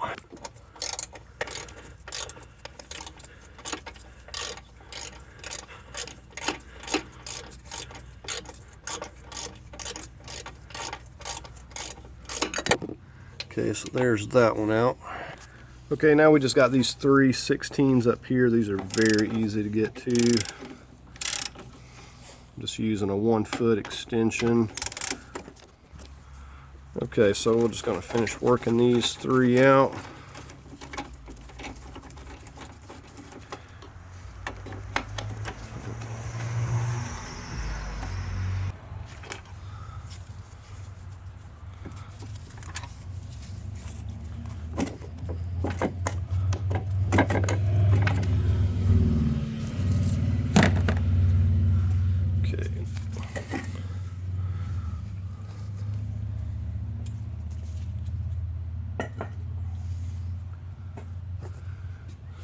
So that'll clear up all that room. We can slide this back out of the engine.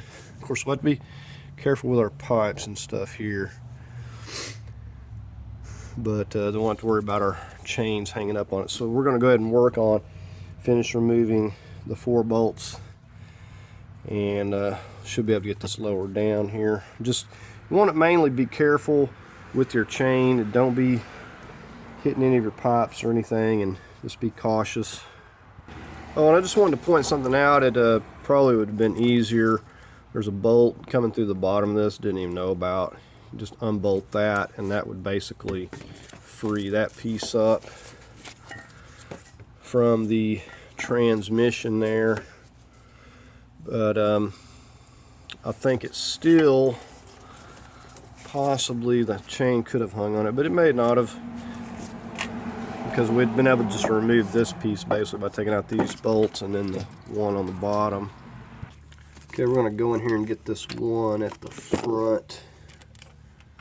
And I've got the wrong size. Okay, so I got my 18 on here.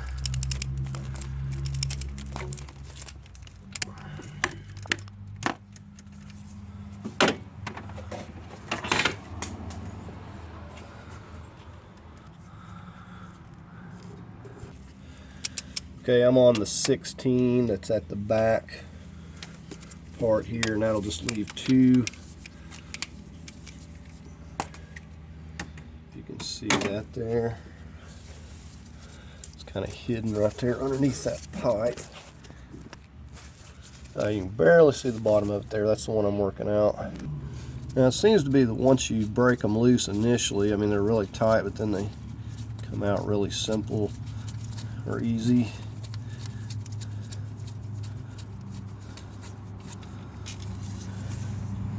There's that one. Okay, now I'm on the 18 that's directly to the left of that one.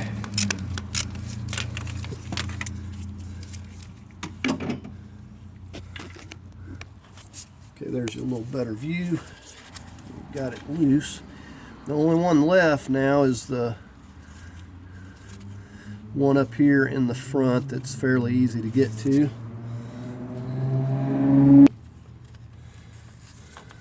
Right, so there's that one more. Okay, so here's our last one. Now, one thing we'll want to be careful of when lowering this is that we move it back carefully, and we keep an eye on that torque converter, because it will try to fall out on you and make a big mess. So we're going to try to get that secured, hopefully, before we lower it all the way down. You can see this one's separating really easily, so sometimes you have trouble getting this separating, but this one's separating real easy, so I'm going to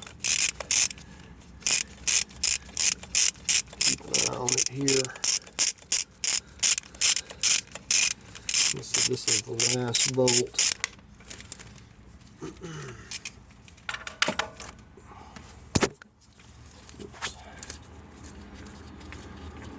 And we'll have to pull it back. There's the last one. Okay, you can see right here is where I have to watch, because I don't have a lot of clearance from there until I get it lower. So if I have to, I may have to lower the engine a little bit. I'm going to do that with my jacks. And just to show you, we've already got a gap there and a gap over there, so it is coming loose. So we're just going to start kind of wiggling it back here, get some tension on it. So I'm going to grab right here and just kind of wiggle it back carefully. So we'll keep a close eye on our clearances. You can do a lot of damage in a hurry.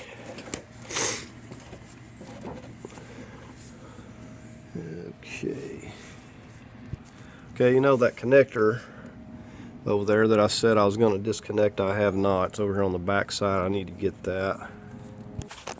Okay, so there's that connector. You just have to push down right there really good. You hear it snap, and then it'll push back off there, no problem. Okay, I took a little more tension off of it here, and it came back, no problem. But I'm running out of clearance over here where my cooler's at. Okay, the torque converter kind of got kinked and it's leaking out. I think what I'm going to do is lift the body up a little bit because I just need to clear where this is at and clear this over here just slightly, as it's just not going to come back any farther. So I'm going to lift the body up enough where I can get above this.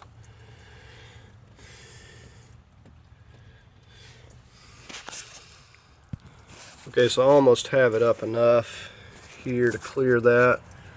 So I'm just lifting it up a little bit more.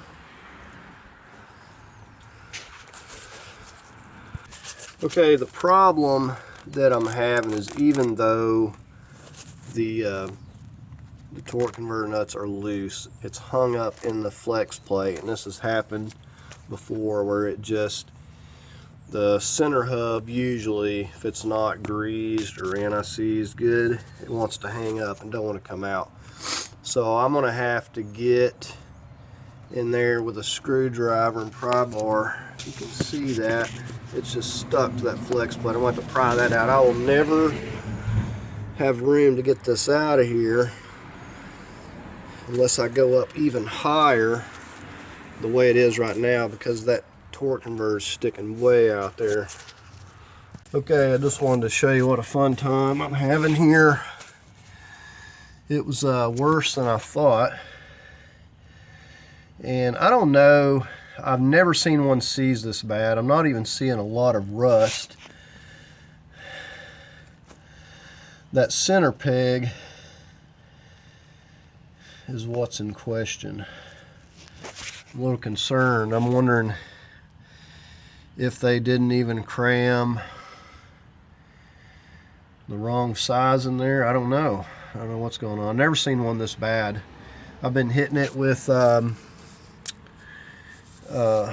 my mallet and a block of wood here, and I've never seen one stuck this bad ever. You know, I'm not just, you know, prying on the flex plate either. I'm getting up here where the bolts are, and I'm like pushing against the bolts. You do not want to pry on your flex plate. I've never seen one this bad though. I've been rotating it, and I'm just working it little by little. And like I said, I didn't expect this. Now, I've had more times than not where those studs will hang up on the flex plate and it'll pull the torque converter out, but this one is absolutely seized. There's like no way that this thing was coming off, and if I'd known this, I'd probably just pulled the whole engine and everything out. But I'm just going to keep at it here. Okay, I finally got it loose. We slipped it out the bottom there. It's like a groove right here, but it looks like rust. Whatever reason, it was a really tight fit. I don't know why. I don't know what was going on with it. Hopefully it didn't mess anything up on the crank. But I just slipped it out the bottom just to show you we're still sitting there, but I had enough room just to tilt this and just pop it right out the bottom. I could have put it back in place, but there's really no need to. We're going to go ahead and just continue lowering this down. Alright, so let's see here.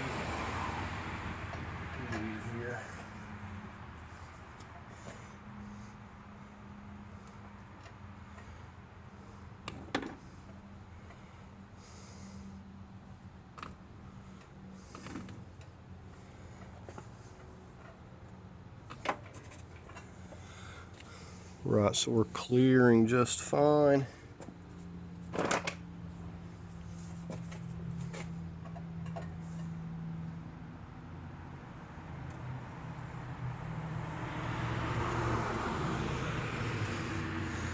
Just tilt it just a little bit before I set it down on my dolly.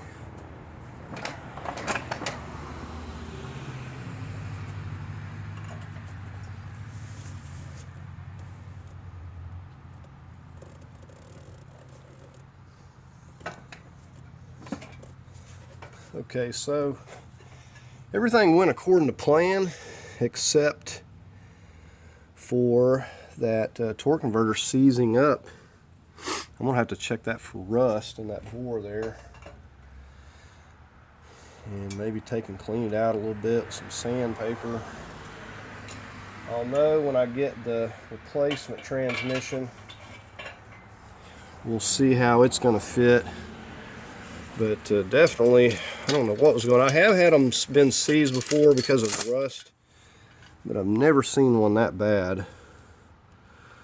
So I'm not sure what's going on there. So I'm going to get the lift out of the way here, and then we'll just roll this out. We should have plenty of clearance.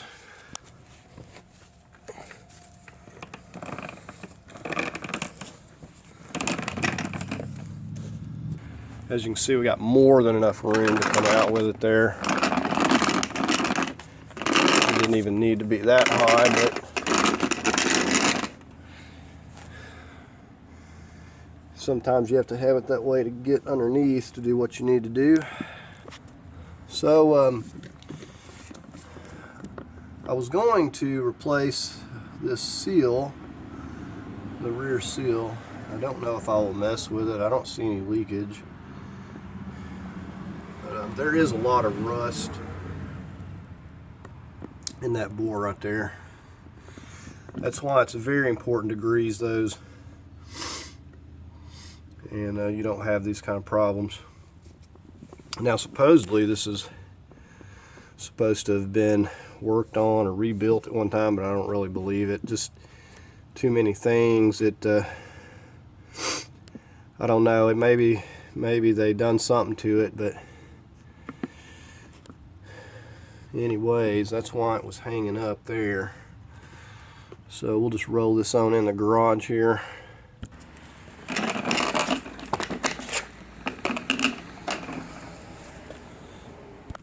Okay, so these really don't seem that big once you have it out of there.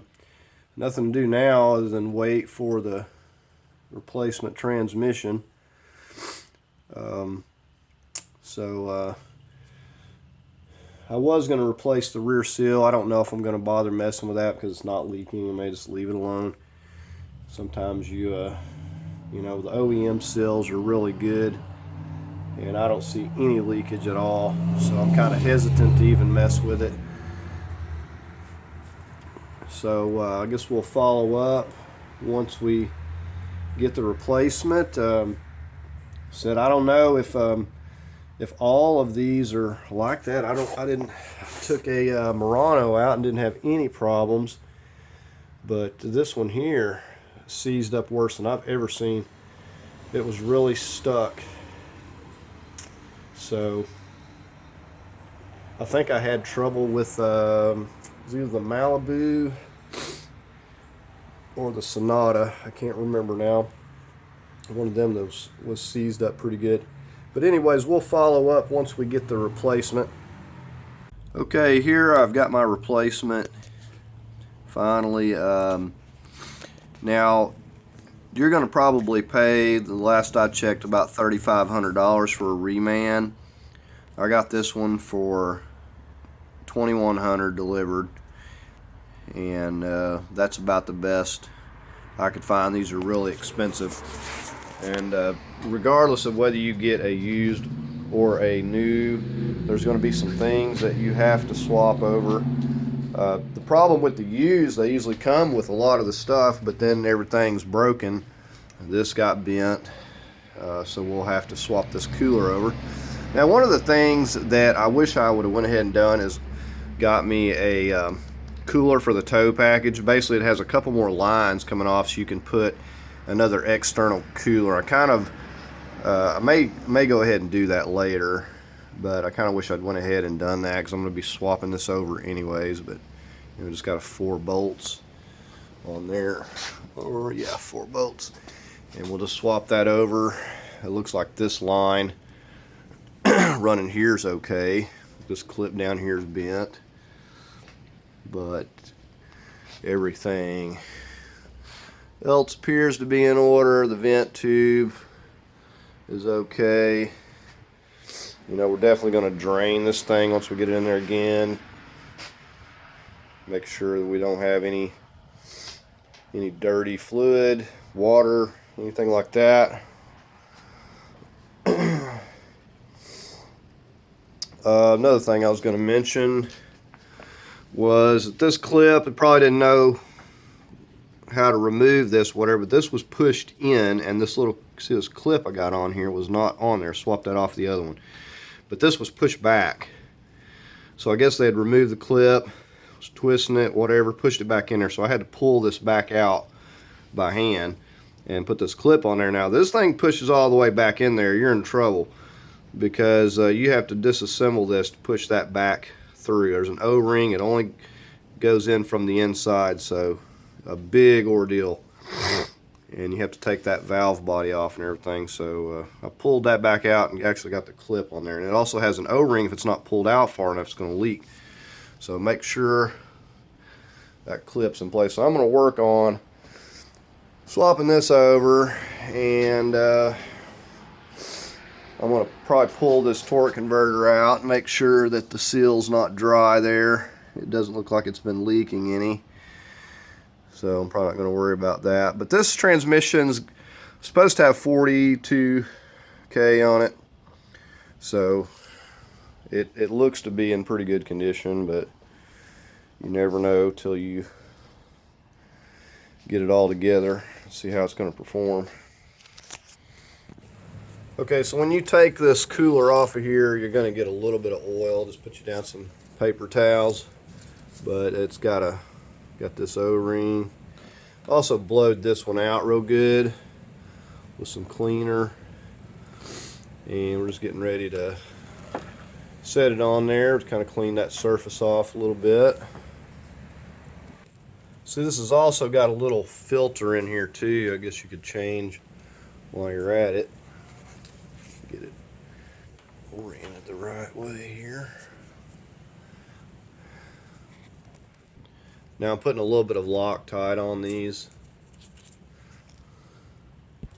So basically you got the transmission oil coming in, and then you got coolant circulating through this part here, coming in through these and cooling it off. So the 4 spouted one that comes with the tow package is much better, because then you can run an external cooler off of this thing and actually cool down that coolant a little more, because it's kind of getting somewhat hot coolant coming in here. So I definitely think I'm going to wind up coming back and doing that. So I kind of wish I'd just gotten one with the tow package. As far as I know, that's the only difference, is this cooler. Somebody correct me if I'm wrong, but as far as I know, that's the only difference in these transmissions. Okay, so I'm just snugging this up with a ratchet. I wouldn't go more than 106 inch-pounds on these. You don't want to overdo it with these. Okay, so if you notice, when I removed this, I just took this whole complete thing off. Now you got a couple of 13mm bolts that go here and here. Okay, and again, a little bit of Loctite. If you're going to torque these, no more than probably 20 foot-pounds. Again, I don't fuss with torque on every little thing, but if you're going to torque it, that's what I would go, no more than that. But I'm just going to snug these up. They're bolts holding the brackets here, and it's not anything that critical. Again, that's a 13mm bolt.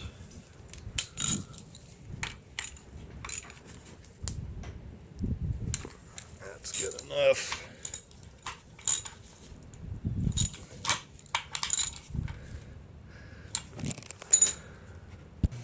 Okay, here I've just pulled this torque converter out. I want to put some clean CVT fluid around this.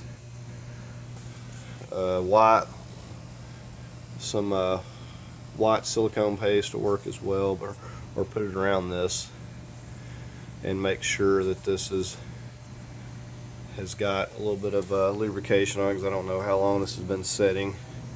So I wanted to inspect it. I mean, it looks good. I don't see any leakage or anything, and everything looks good. So I'm going to just put a little bit of clean CVT, just dab it around this and a little bit around this, and we'll just put it back in. and you got to make sure that you get it turned into place. You know, it'll pull right off, but when you put it back, you got to spin it. Make sure you get it secured down as far as it needs to be. Okay, so when you're putting it on there, you want to give this thing a good spin. It'll seat down a couple of times, but make sure that you get it seated all the way, or it's going to get in a bind when you go to mount this up. The next thing we're going to do is we're going to take a file, clean up this face a little bit, a few dings here and there, and just make sure this is nice and clean. Clean up your seals. Good time to replace these. You know, I'm definitely going to keep an eye on them, but with the low miles they should be fine. Usually these OEM are pretty good, but you got to be careful and don't nick these and damage them when you're putting those CV axles in.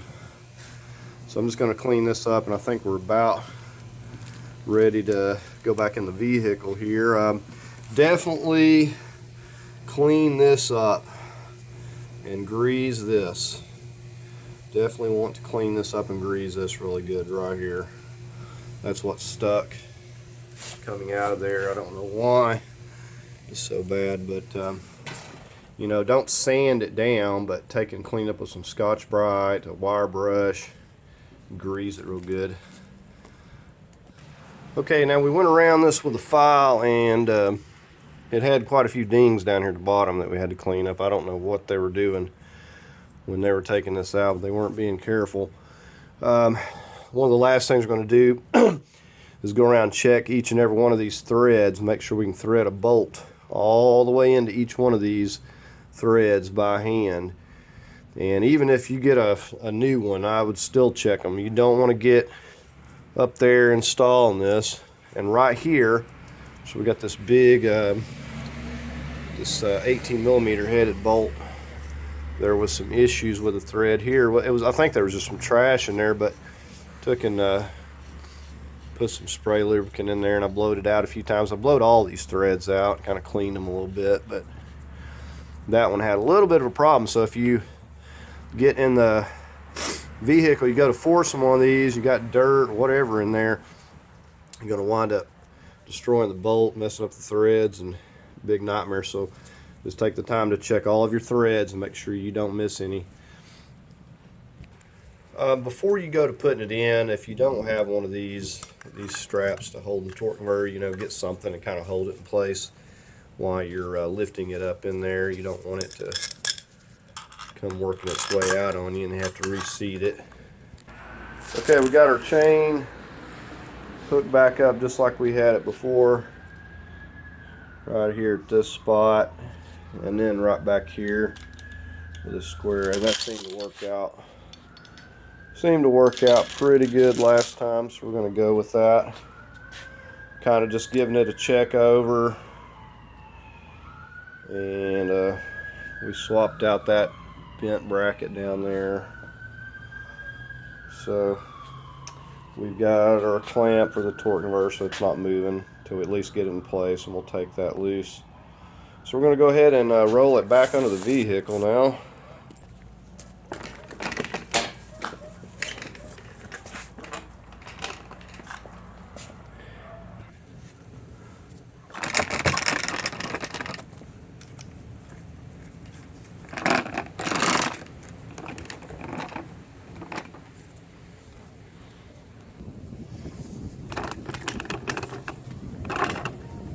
Right, so we're going to put a little more grease on that bore on the crank there before we lift this up in place, and I've already cleaned the torque converter. Okay, so we got some grease in that bore there, and we're ready to go ahead and start lifting it up here. We're going to get the lift over here. Usually the trickiest part is just getting it kind of in alignment with the engine, but usually it's not very much trouble with it on the lift. And we did clean up the face of the engine there as well. Here's a look at it from up here. It's really windy today. So we had storms yesterday, and today it's just cold and windy. Okay, so here we got it attached. Let's go ahead and start lifting this up. Okay, so we're starting to lift it up. We're gonna keep an eye on things here. I'm using the air for now, but I'll switch over to the crank handle as I get a little closer to things. Looks like we need to maybe go over slightly.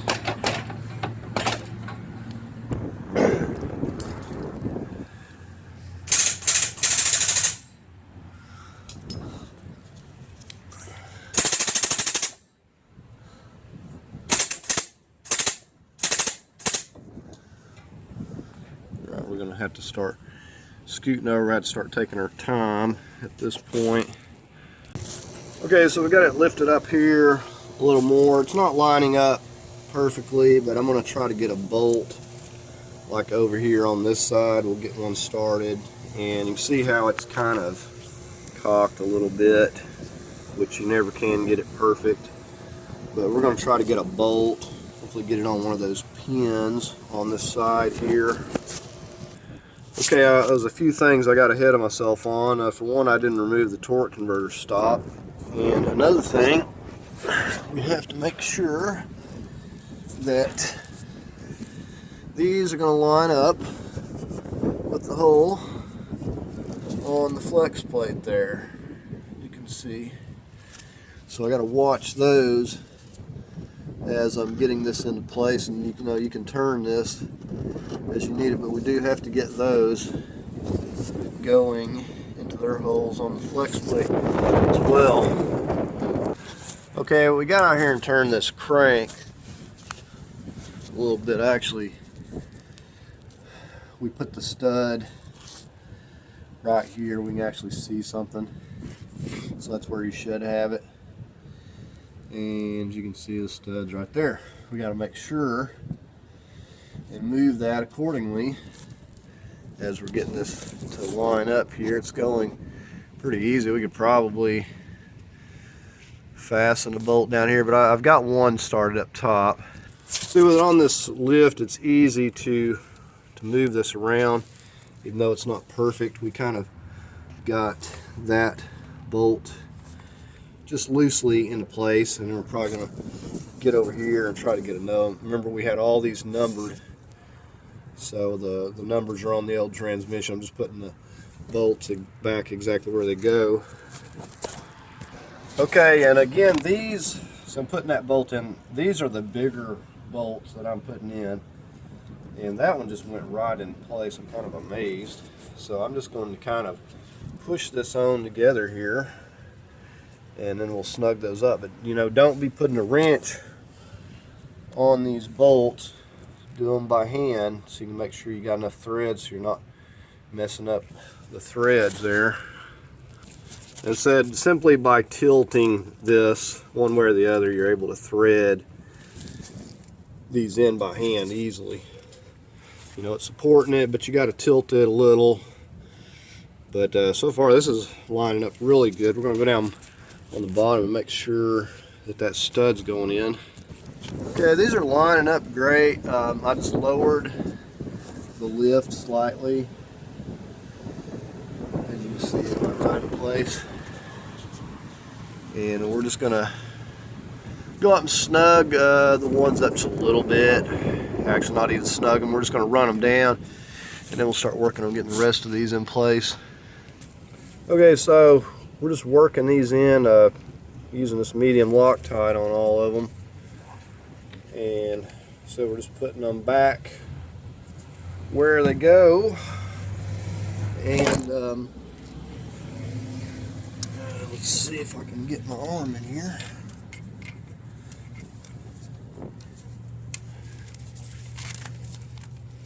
So it's all going together really well.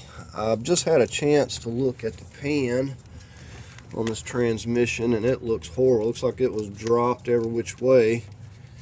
So I'm gonna have to swap the one off the old transmission.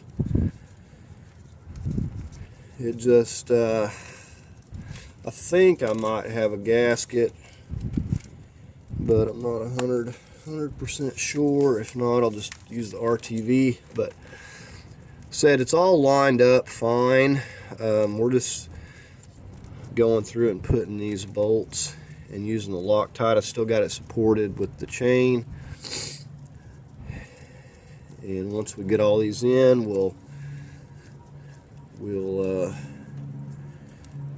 get our mount, probably get our mount back over here. Start hooking up a few things. Need to get our torque converter nuts. I think I'm gonna have to get a few new ones though, so I don't want to use all of those old ones because some of them are rounded off. Okay, I'm just getting this bolt down here.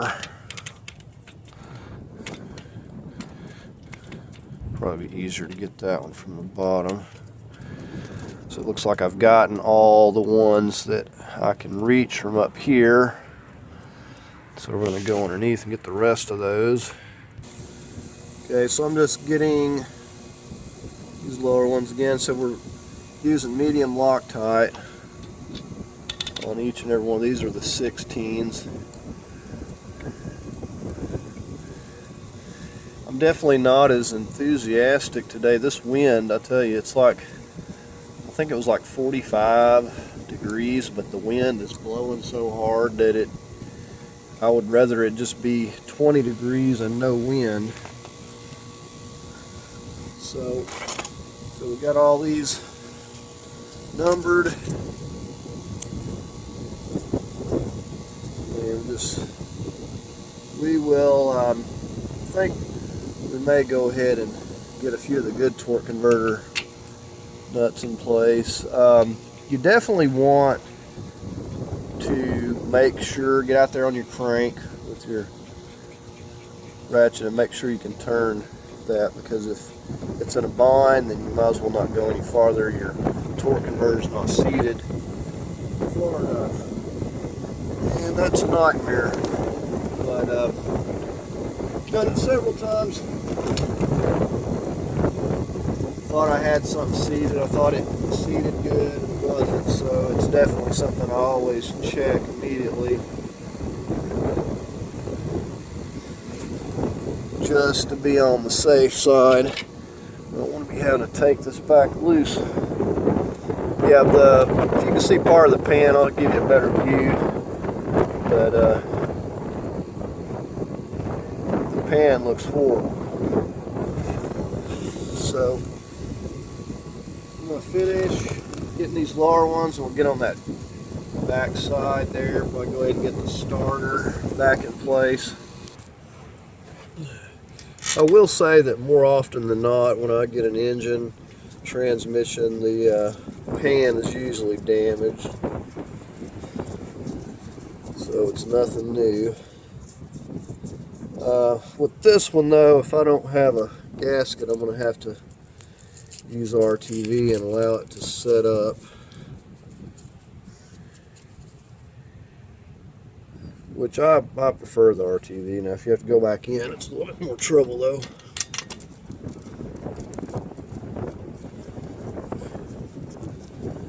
So other than our starter, we've got all of these bolts. I think we're going to go ahead and torque these big 18s. We're going to go 45 foot-pounds, and we'll go 35 on the smaller ones.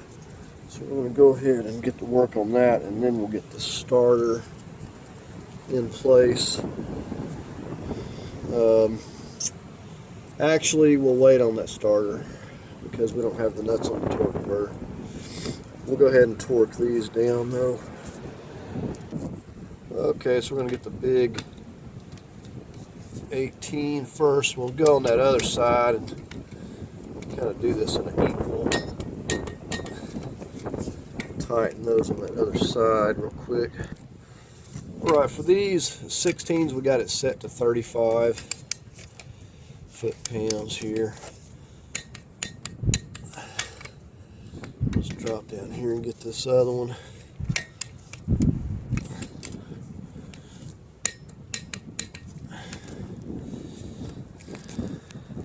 Okay, so we're up on these top ones. I got a little bit of an extension with a swivel here. I'm going to get the 45 foot-pounds here. Getting these 18s.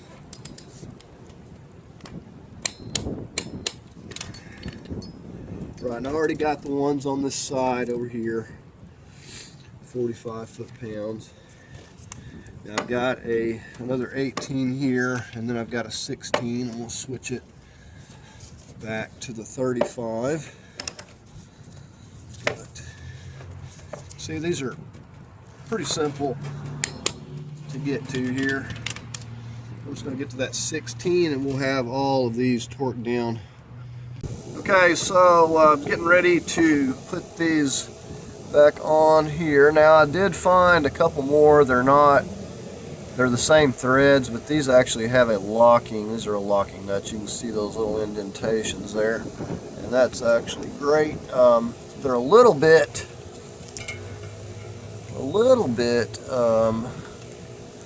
thicker than the old one. Here's the old one. Let me get some stuff out of my way here so I can do something. Okay, so here, there's just a little bit of difference there, but I think they're going to be fine. Now these I'm not worried about using Loctite because they're actually a locking nut. I'm probably going to have to quit here. This wind is just picking up, and I don't even know if you can hear me on this video, so I may have to just wait and see what it's going to do tomorrow. Okay, so I'm going to go ahead. I'm not going to torque it down till I get them all in. I'll go ahead and rotate this. Alright, I'm just out here on the crank with this 19. Oh, a second.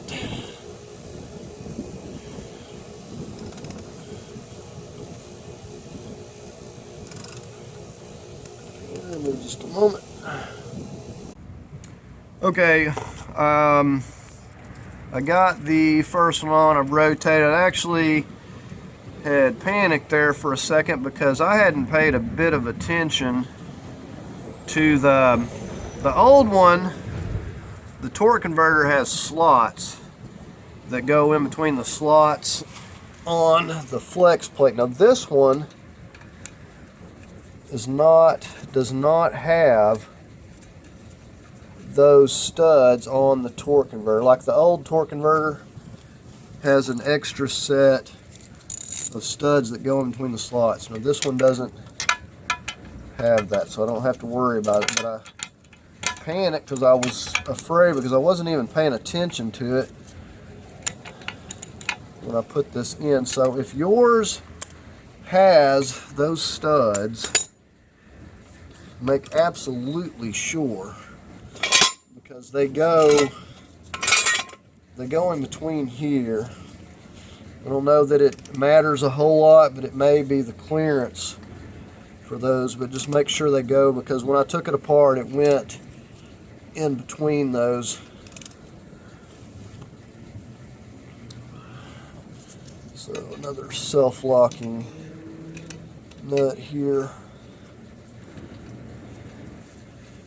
But yeah, that could have been really bad. I wasn't even paying attention to that, and I had to go look. But I had to go back and actually look. But this one did not have those studs on it. So we got one more here. I'm going to show you.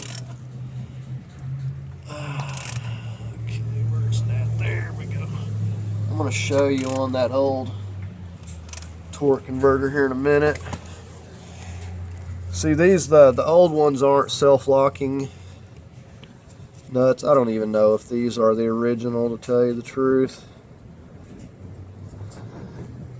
I mean, they look good.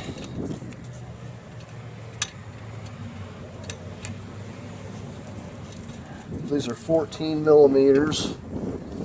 As far as the replacement, two of them were kind of messed up. I went and dug through my extras. I have a bucket of bolts and stuff, and I had some extras, and I was able to match a few. It's always a good idea when you disassemble something, just keep all the extra bolts and nuts, and you'll wind up having a use for them later. So we're fixing to start torquing this. Now these other two weren't in too bad a shape, but we're going to start torquing them here. I want to show you this old torque converter when I got it on my mind. Okay, so here is the old one. You can see it's got these extra. These are the ones, these four that bolt to the flex plate. It's got these extra ones here that go in between those slots. And that's what I wasn't even paying attention to. I guess I wasn't because there wasn't any on that one, but I didn't realize it at the time there, so I had to go back and look. Alright, so I got the torque wrench here. I'm going to have to also hold this on the crank while I'm torquing this. And you can also wedge it if you can't hold it still. We're going 35 foot-pounds, but I said you can wedge. The biggest thing is don't do like the previous person did and round off these torque converter nuts, because then you're going to have a fun time. You got to go back in and alright, so I'm just holding it, and 35 is good enough. They usually, when you take these loose, they're so tight that it's ridiculous, but we're going 35 and they're Loctited, and the other ones are self-locking, so they're not going anywhere. Now they are set a little bit slightly deeper, but they don't hit, and they just come out a little bit past.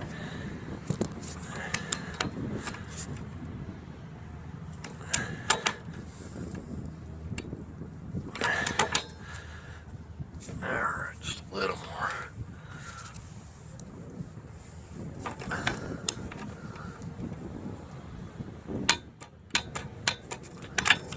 Alright.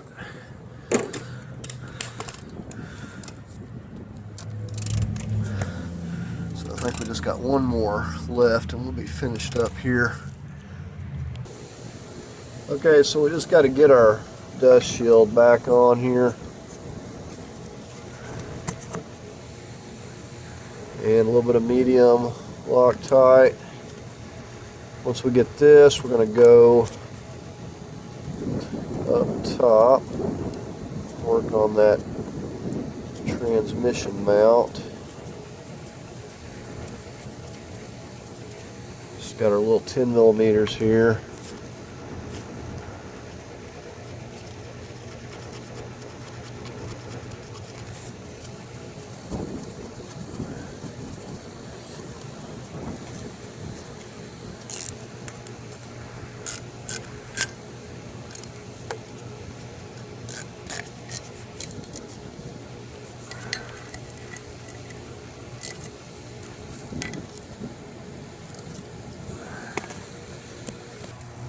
Okay, before we move on to the mount, we've got this little shifter cable bracket. We've got some Loctite on those. These 13 millimeters. Now, I haven't checked these threads, so I hope these don't give me a lot of problem here.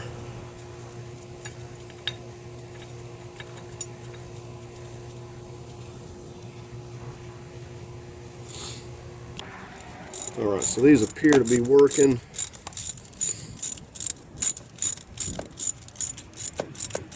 Probably torque this down to about 25 foot-pounds.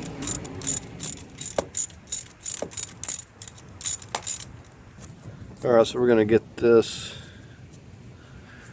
shifter back over into place. Got to go around this vent here. Okay, so I had to feed it back. And it's got to come through here. And we've got our clip. Okay, so we're just going to slip that back on there.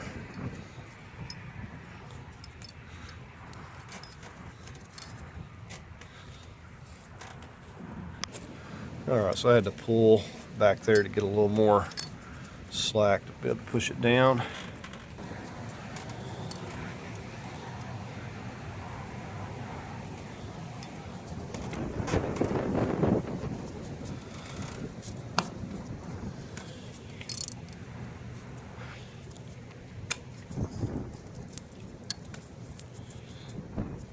I'm going to try to put the nut right back where it was.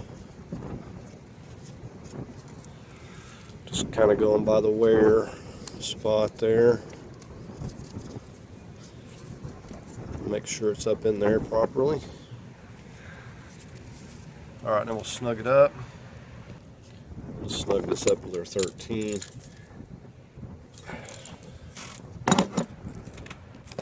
Okay, back here behind the transmission there's that connector. It's kind of tricky to see. We're going to go ahead and connect that before we put this mount in.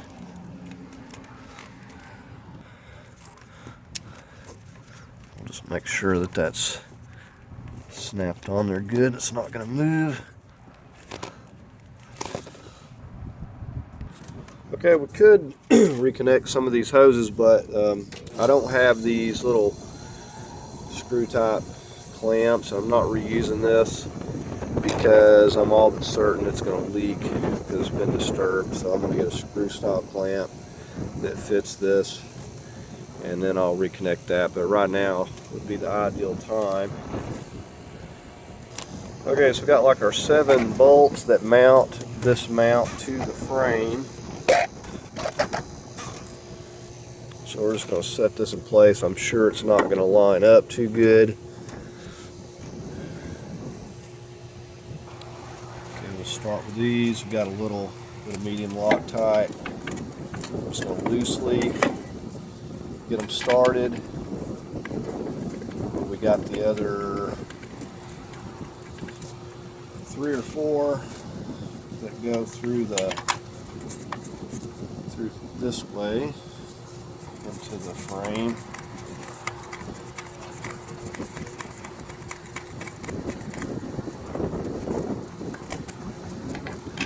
So we're just going to get these loosely in here, and then we'll get our other ones in place. We're using a 16 millimeter.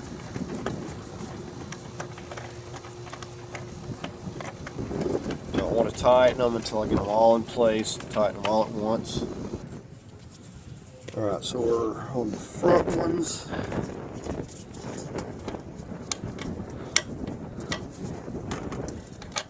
And I can't even see what I'm doing here.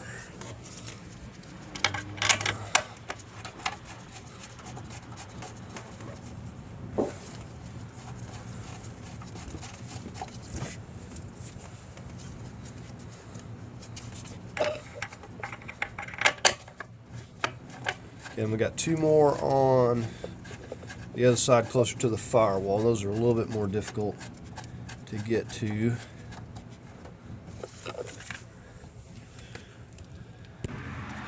Okay, so we got these 2 here.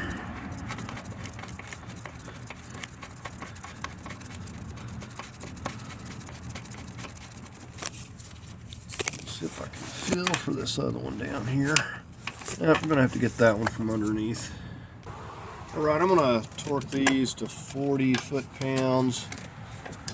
And the ones that I can't get to, I'm just going to tighten them really good and snug with the ratchet wrench.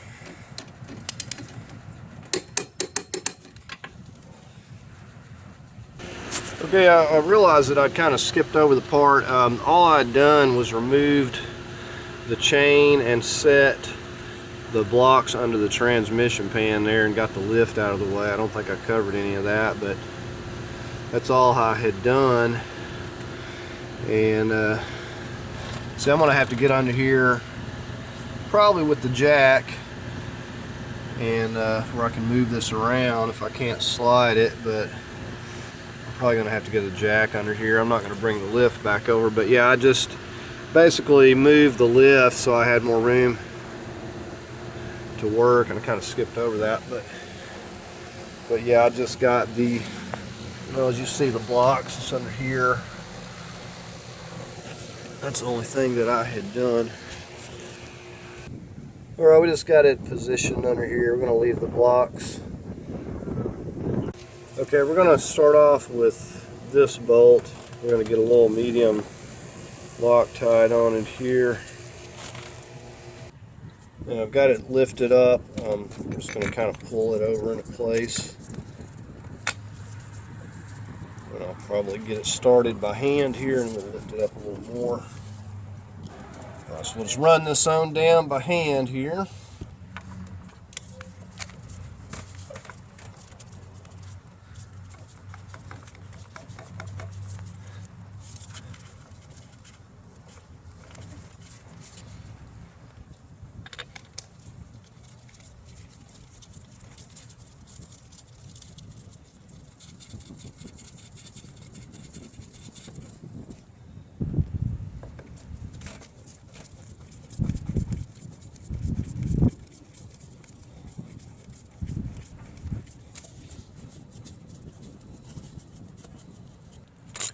Alright, so I'm just going to work on this big bolt first. It'll center it up.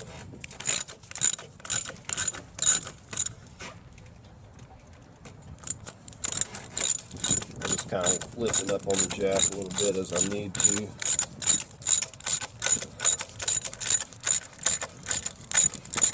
Just kind of run this one down a little bit first. Then we'll snug the others up. 16s out of the way.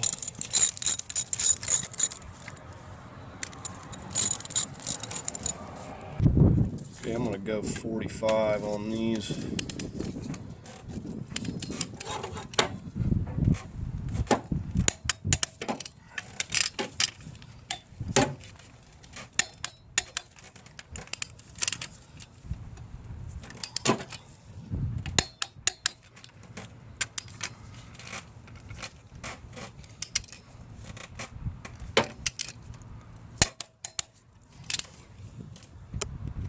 Okay, with that we can get our jack and our blocks and everything out from underneath it here.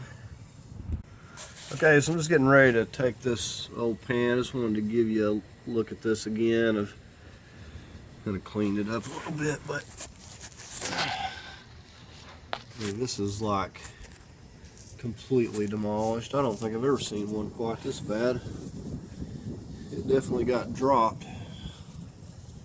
So we're gonna take all these 10 millimeters out. Well, actually, we'll take this 19 out and drain it first. Pop all these 10 millimeters off, and we'll get our other pan over there. Let me show you it. Here's the OEM gasket, and I had one of these that was new, but I must have tossed it or something on accident. I cannot find it for anything. So I guess I'm gonna have to go with the RTV. And because I've not had any luck, these seem to work in the factory, but like once they're used, they don't want to seal anymore, and it just steadily leaks. So I'll just have to go with some RTV and deal with it, I guess. But we got it kind of cleaned up a little bit, and we'll see. This pan's a little rust on it. I could paint it if I wanted to, but that's all I'm doing. Okay, we did find a gasket at AutoZone,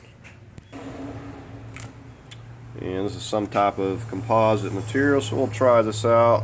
Velcro is usually pretty good, so we're going to just slap it on there, and I'm not going to put anything on it, and we'll just snug it down. So you can see it's kind of a,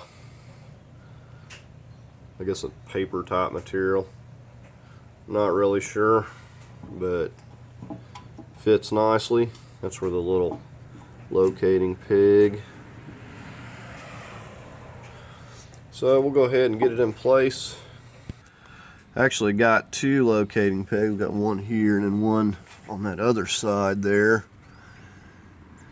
Now make sure you clean your magnets off when you're cleaning out the pan. Get all that metal and particles out of there.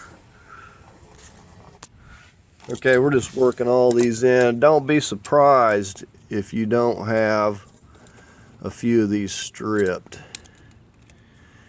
And if they're stripped badly enough, you may have to go with the RTV. Believe it or not, that RTV will pretty much just hold the pan once it sets up. So it won't make much difference. But they never can handle the torque after, you know, like when they're new, you know, they can torque them down good, but once they've been torqued the first time, they get them pretty tight in factory. They never can handle that kind of torque again. I'm usually lucky if I can get 50 inch-pounds. So I just kind of go by feel a lot of times and just tighten it down with a little quarter inch ratchet. You know, kind of, you know, when you're tightening it, start in the middle and see how it feels, but I'm probably not going to go more than about 50 inch-pounds. Luckily, I only had one that I had to fix where it got dropped, and I'm using an M6x1, so it was messed up. So that's the tap you're going to need. You can pretty much get them anywhere. Tractor Supply, Lowe's, different places. Get you a little tap. If you want a good one, you'll probably have to order you one. If you want a really good brand. So anyways, I'm just going around with this 10mm and just kind of running them down, and then I'm gonna start in the middle there with I'll just go ahead and get my inch-pound, and we'll see if we can torque these, see how much they can handle. But you know, usually the gasket will do the job. If it's, looks like we might, oh, that one's okay. Okay, so I've got my inch-pound here, and I've just set it to 40, and I'm going to go with that. So we're just going to go from side to side here, working our way out. There's no worse feeling than when it goes from righty-tighty to righty-loosey.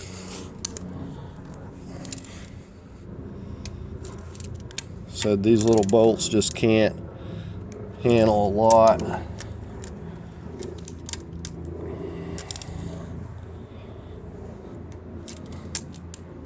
So I'm just going 40 inch-pounds. And we're going to call it good.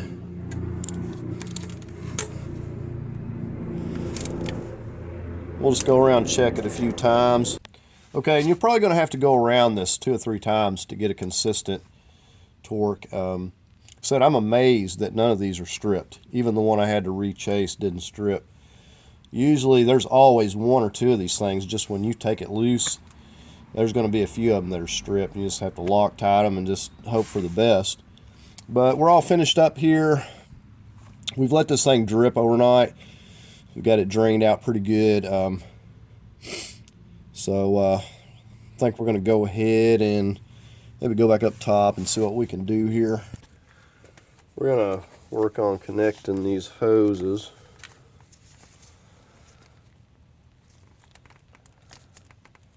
Yep, that's stuck good. And you'll note we got the catch pan down there. This coolant loves to just keep on and dripping. Alright, so we'll get that. You'll note we've got the screw clamp. This is like a 5/16 to a 7/8 clamp.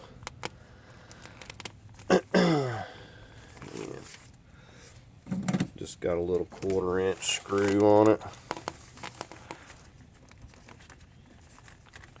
It's important to rotate it where you actually can get to it.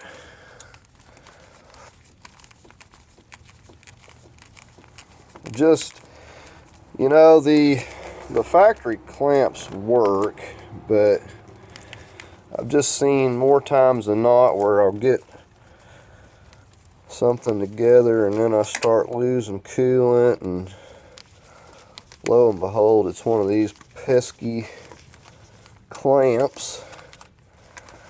So I like to use these because they're nice and snug, and I know I'm not going to have a leak.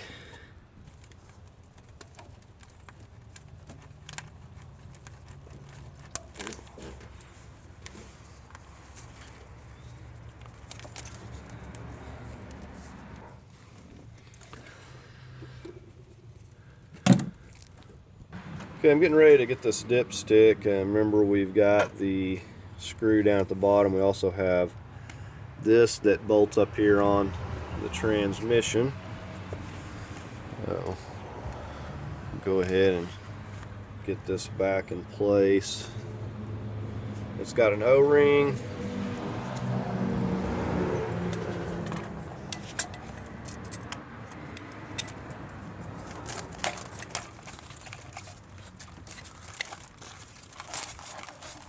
Okay, I may have some wires in my way here. Okay, I had to wiggle it down behind these wires here. They were kind of in the way, so to get it into place there. We'll get our little 10mm back here loosely, and then I'll get the other one for that bracket up there. And here we are on the bracket. I like to leave all of these screws on the old transmission so I know where they go. Some of them are just various lengths, so just to avoid any mishaps. So we'll just snug these up. Alright, so just snug that up a little bit. And now the dipstick. Okay, we gotta start working some wires back in place. I'm just feeding this one that goes down here to the transmission. Okay, so this part is going to go right back up in here.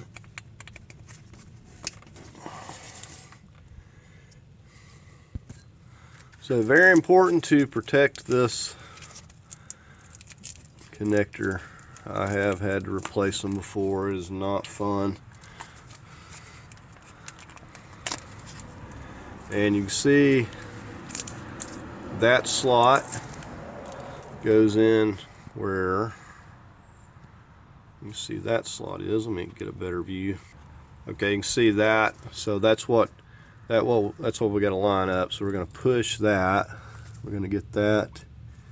If I don't have this thing turned, I think I do.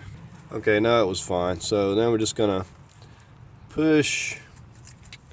Let's see, where's that little lock? I think it's got a lock here somewhere. We gotta push right here. Yeah, see that lock right there? So when you turn it all the way counterclockwise, that locks back. So then we gotta turn.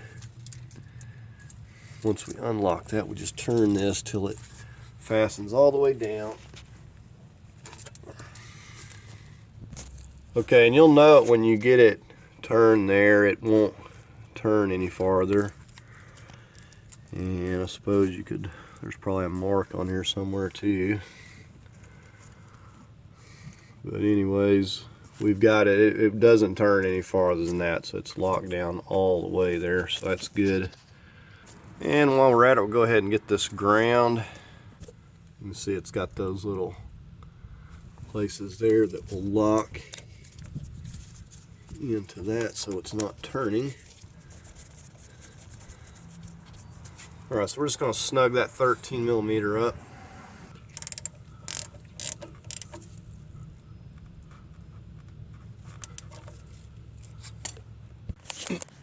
Okay, I was hooking up that wire, and it wasn't until I got it connected I realized I had it routed wrong, so I want to pay attention to that. A lot of times it happens when you're putting a wire. It's not until after you connect it you realize the little connectors and clips aren't where they're supposed to be, and you just reroute it. But you can see it's supposed to go back behind all of this like so, and it kind of clips in various places, so it should look something like that. I'm getting ready to connect this one right here, and probably work on getting a few of these brackets on.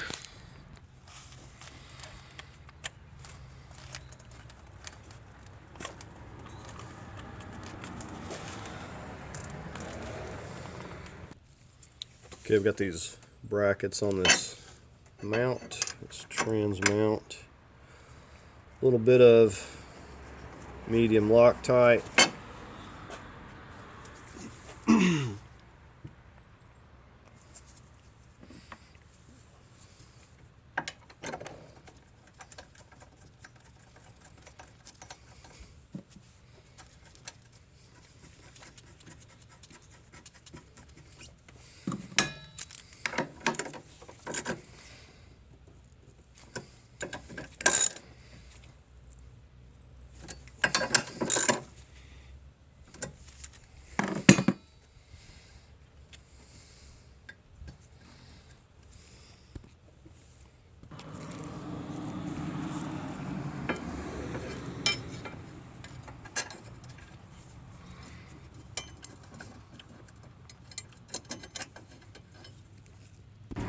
Can't forget the Loctite. Don't like things vibrating loose.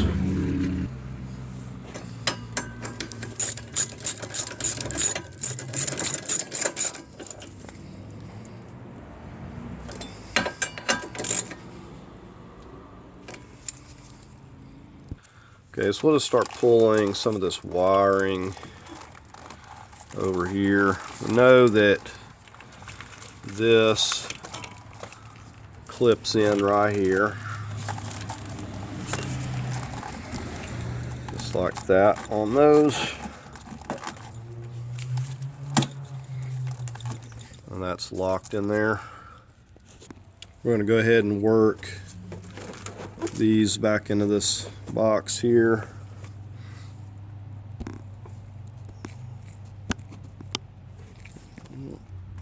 Remember, this piece pulls up and off of there.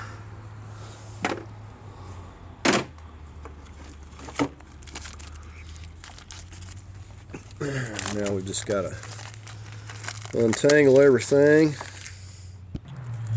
And these will only go back where they'll go, so there's really no confusion here.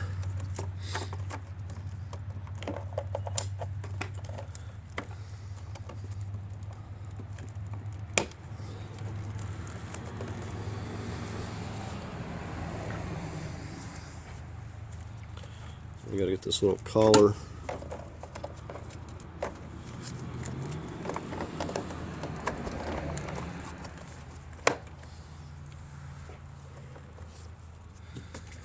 Let's see.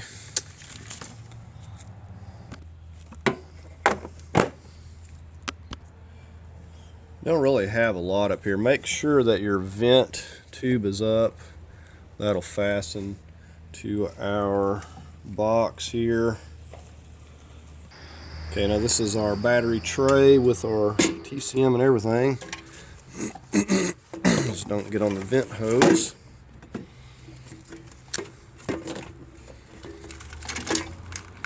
Got all of our bolts where they go.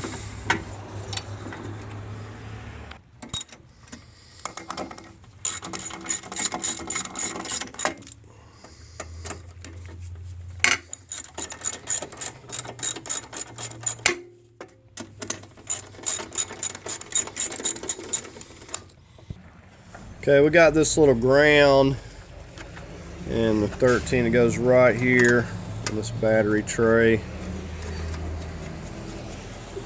Said if you label everything, you'll have a much easier time.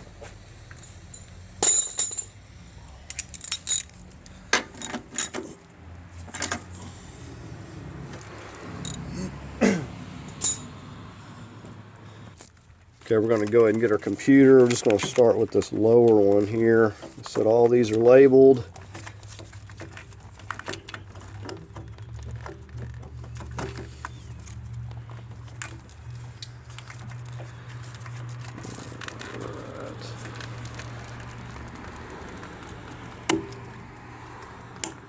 Just pull that all the way down till it locks. So again, we just get in there and just pull back.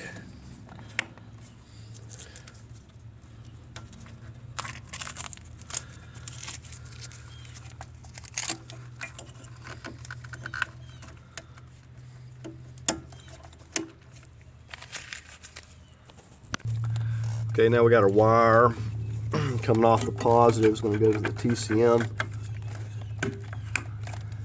And you can clip that in as well.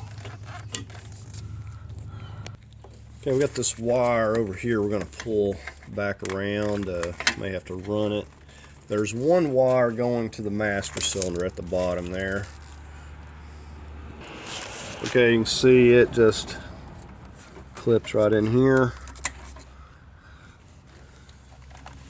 And it runs back around.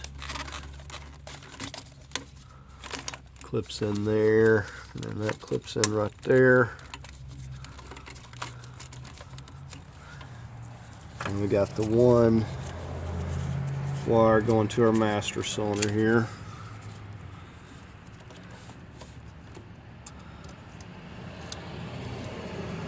Okay, I think I got it around the wrong way.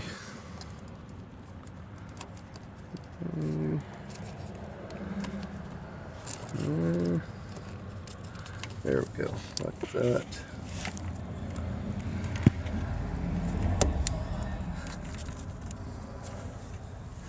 Right, now these just plug in right here.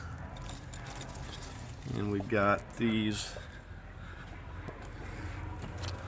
marked as to which one goes where. And they just fasten right into this.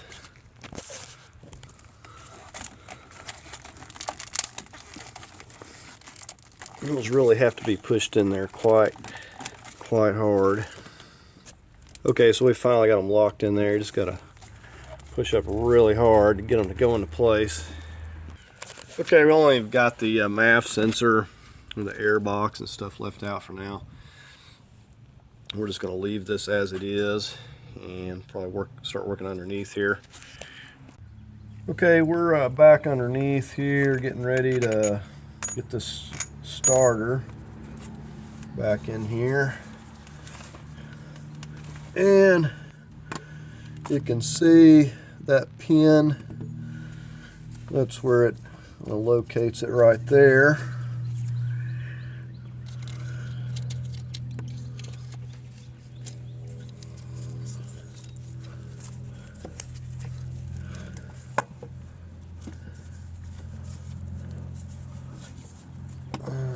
So, gotta get it just so.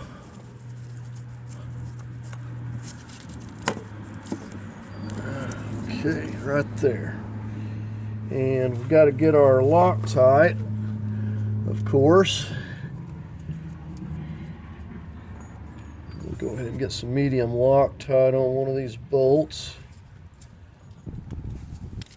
Start with the upper.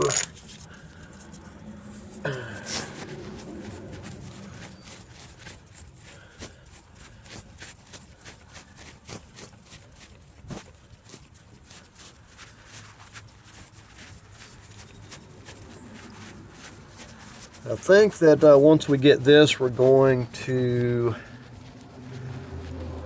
let's see. I think we have to go with the exhaust. Can't remember if it's the exhaust or the subframe. But either way, we're gonna work on one of those after we get this. Everything's going along pretty smooth.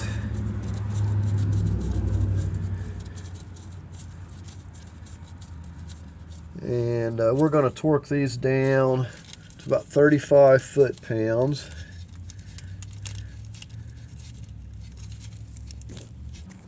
Okay, we got our 16. Got it set to 35.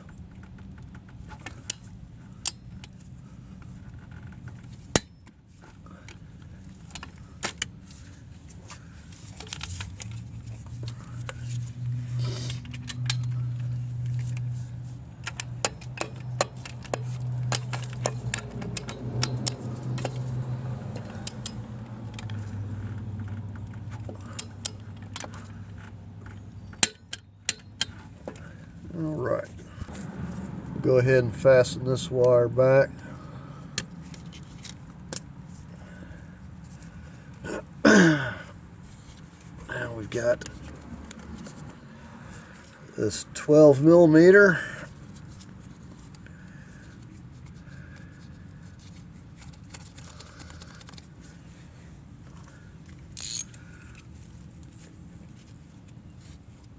It's got my little 12 millimeter micro ratchet here.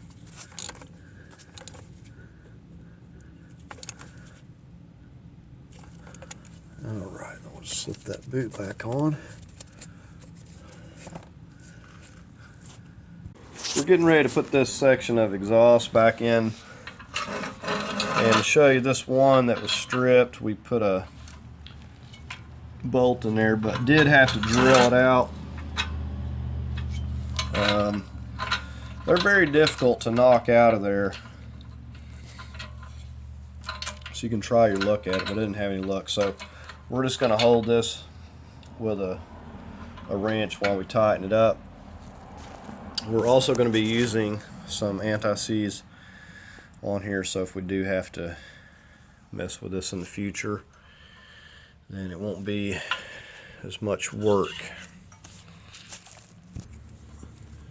Okay, so we're going to douse these down really good with anti-seize.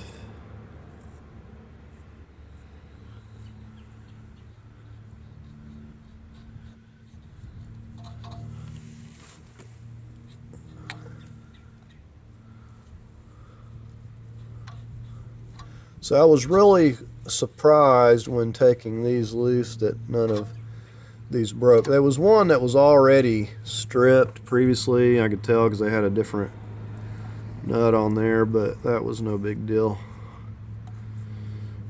But usually I break several of these.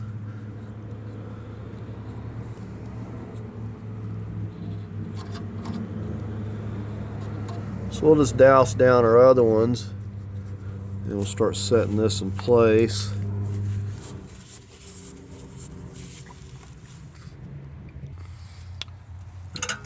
Okay, and we'll just make sure that that gasket's still on there. Probably wouldn't hurt to get a new one.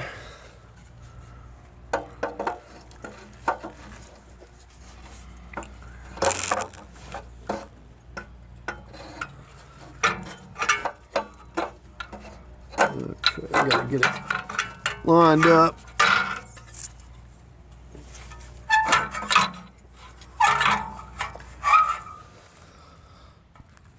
Okay, and it won't go until you get it at the right angle there with the back.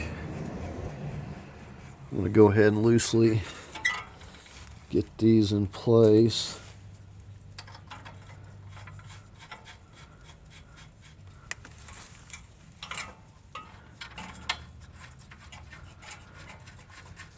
Seems like we're making some progress. Okay, here we are at the back part, and that bolt that I've put in the back, I had to kind of bend up on that heat shield there a little bit. You know what? Can't forget our gasket here.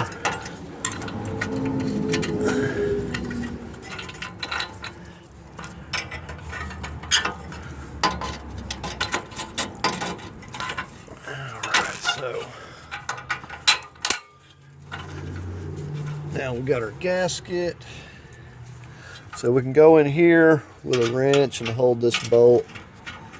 There's more trouble getting it in there than anything. It won't be any trouble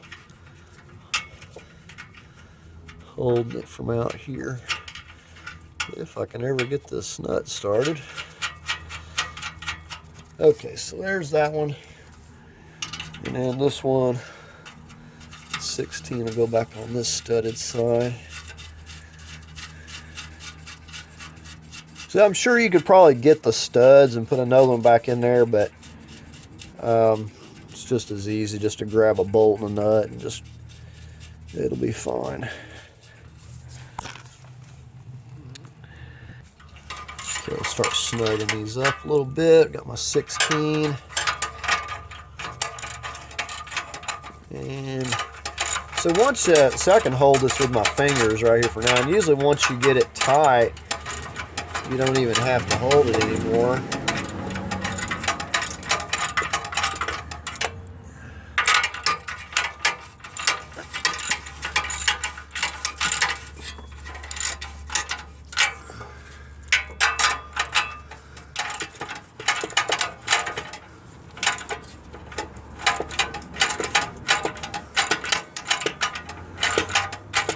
It's not even turning yet.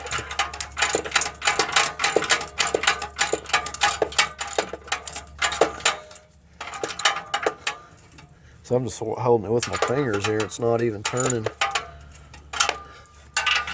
If you want to torque these, I wouldn't go more than about 35 foot-pounds.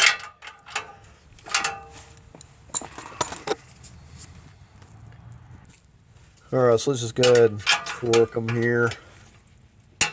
35.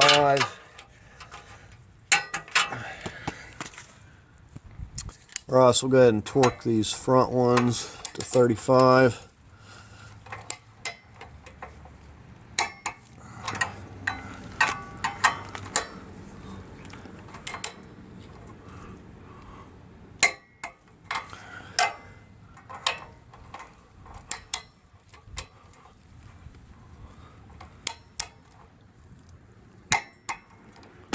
Right, that'll do it for the exhaust. Okay, so we've wheeled our subframe back over here with this mover's dolly. These are 21s, and I've got to take this loose here and put this back where it's supposed to be for whatever reason. I have no idea why it's like that or how that happened. Okay, and that has a bolt from the bottom you have to hold. It's a 21. I torqued those to 130 foot-pounds. We've got that in place, so we're going to go ahead and start pushing it back under the car. Okay, I got it rolled under here on the mover's dolly. We have to watch out for our part that goes up into the steering column, and then we got to miss that piece on that exhaust mount there. So I'm going to go ahead and just get my jacks on each side positioned back here like I had them before, and we'll start lifting this up. Okay, so we got the jacks in place here, and I'm just going to slowly start lifting on both sides. Okay, so this is the trickiest part of getting this to go in. So I'm going to have to like guide this by hand.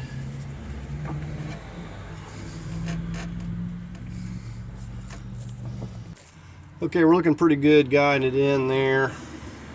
Now these, you'll notice that bevel part right there, it's going to go up in to that bore on the frame.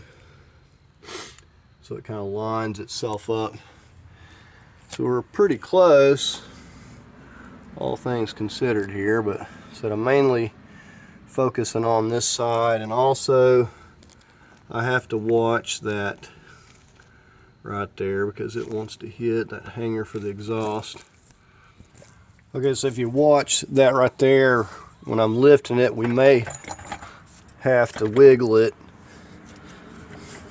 to get it to go right into place. So once those go in on each side, it's pretty well lined up. So with those back ones, these front ones are lining up real good. I'm just going to put some Loctite, some medium Loctite. We'll just start threading these down. My hand will probably get the other front one there. The back one, remember, we got to get the that brace, and everything goes on there with the bolts.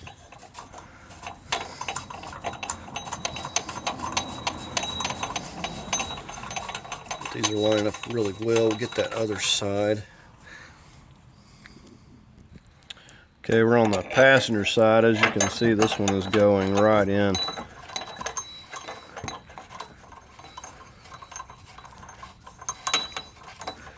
So we're just going to get on those back ones once I get these two. Okay, so we're getting ready to get these back bolts in here. And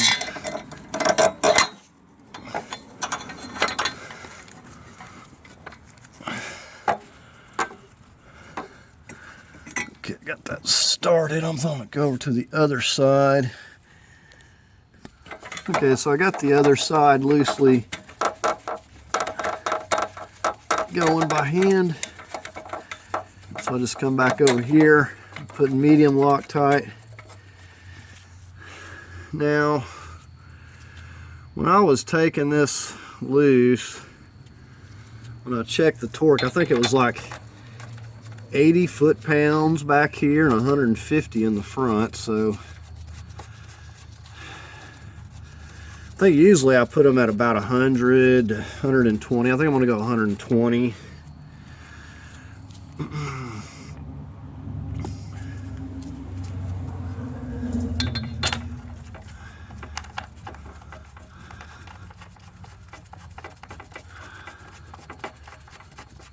But everything's lining up really good, so we're just going to come back and we're going to torque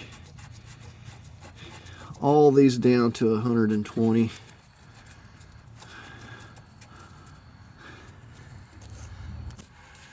Okay, so here we got our torque wrench, our 18. And we're just going to try to get this to 120.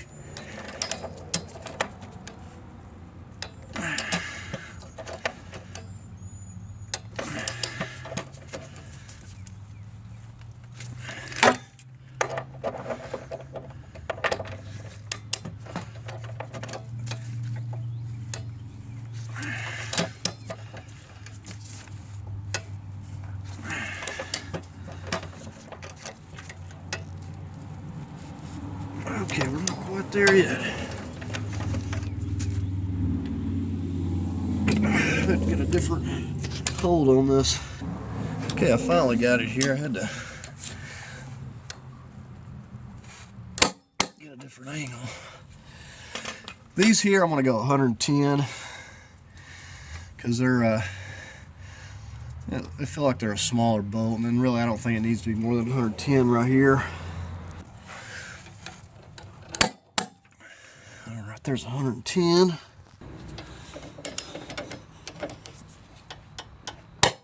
All right, and there's the front. So we're just going to do the same thing over there. Okay, and now we're ready to go ahead and start getting our CV axles, get our knuckles and everything back on, and getting the rest of the suspension stuff put together. Okay, before we get on those knuckles, we've got the mount here that we got to get back into place. Goes up in there, attaches to our transmission, and then we'll secure the exhaust bracket there. So let's just get on this mount first. Okay, so firstly we'll slip this back in here. I don't think there's any wrong way to put this, up or down.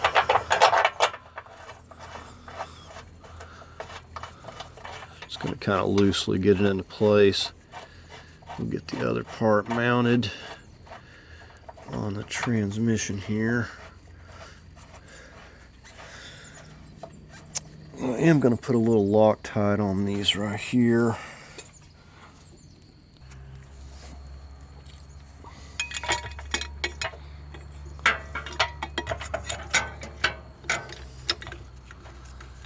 And usually you can just move this engine by hand. It's not that difficult to just kind of twist it a little.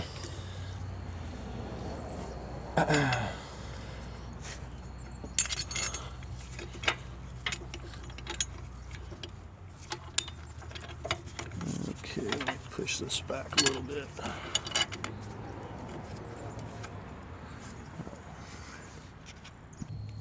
So I'm just kind of, I got these started by hand, and now I'm just kind of pulling on this engine a little bit, just so this bolt's not getting in a bind.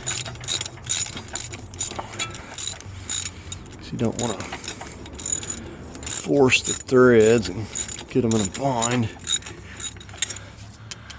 So I'll work on this back one here.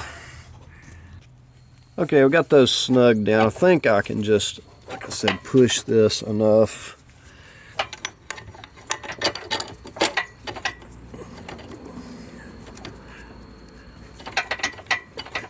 Just get it started by hand a little bit. You can see how much this mount pushes this engine. So with it not in place, it's able to move quite a bit. Alright, so we're going to snug these on down. Okay, so just kind of pulled that back a little bit and just snug these down. We're going to get the torque wrench over here and torque all these down. Where I'm going to torque these to 45 here.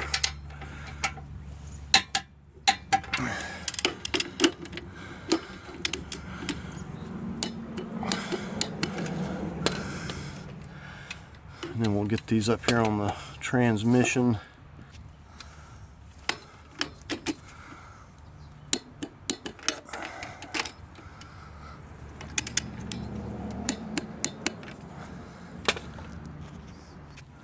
Right now we're just swinging right over here to this exhaust mount. And I should be able just to slide it right in place.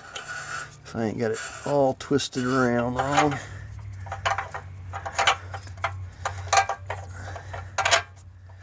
There we are.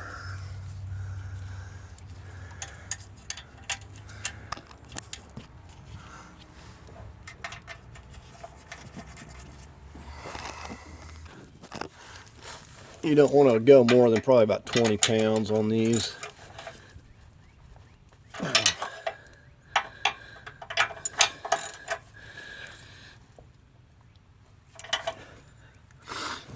Right. Okay, we're getting ready to set this knuckle back on here.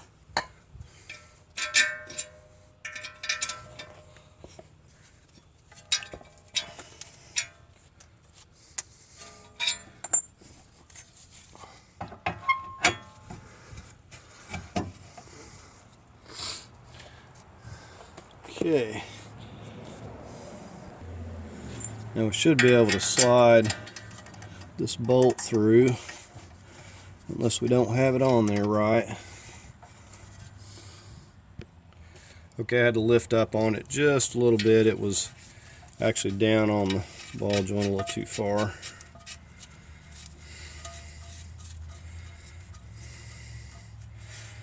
So let's snug that up.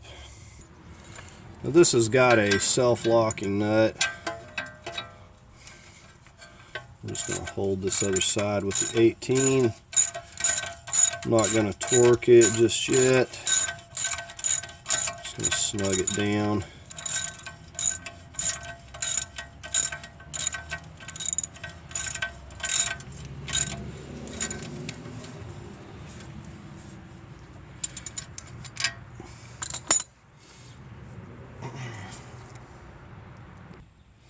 Okay, I'm going to go ahead and just pop this tie rod back in. Now, this thing is kind of worn, so we're going to have to use that T30 to kind of hold it. Here's our T30. We're going to kind of essentially hold it while we're tightening this up with the 14.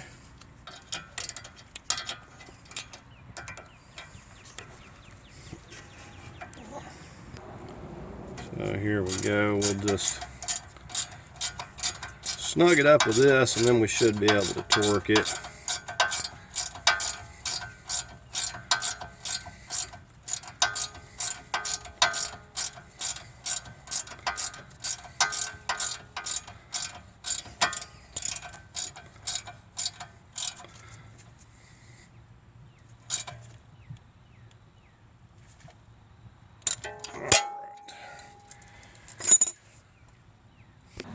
Alright, let's go ahead and get our stabilizer bar in here.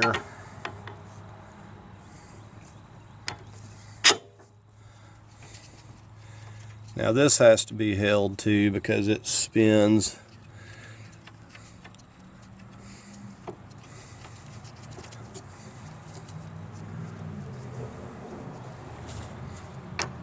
This is an 18. Okay, so we're just holding that with the 19 on the back side there.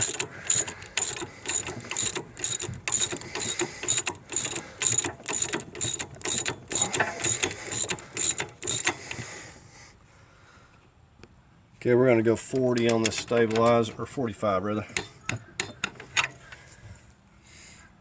Okay, I tightened this to 40 foot-pounds.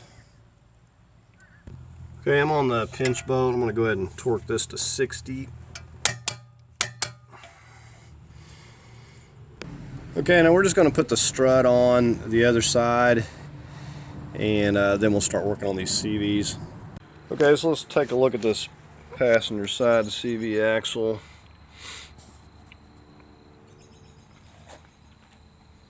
And you can see we get a new axle nut and this little castle and a cotter pin. One of the things before you go to putting this in, put you some clean CVT fluid here, and or go up into this and put some on that seal.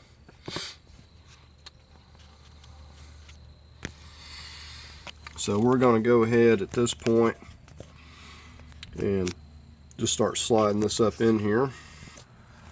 Okay, and we want to take care when sliding this up in here. We don't want to, damage that seal.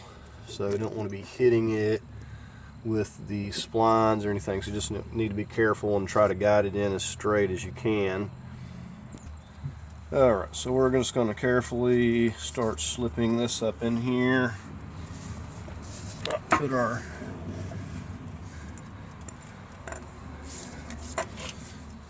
joints in a bind or anything.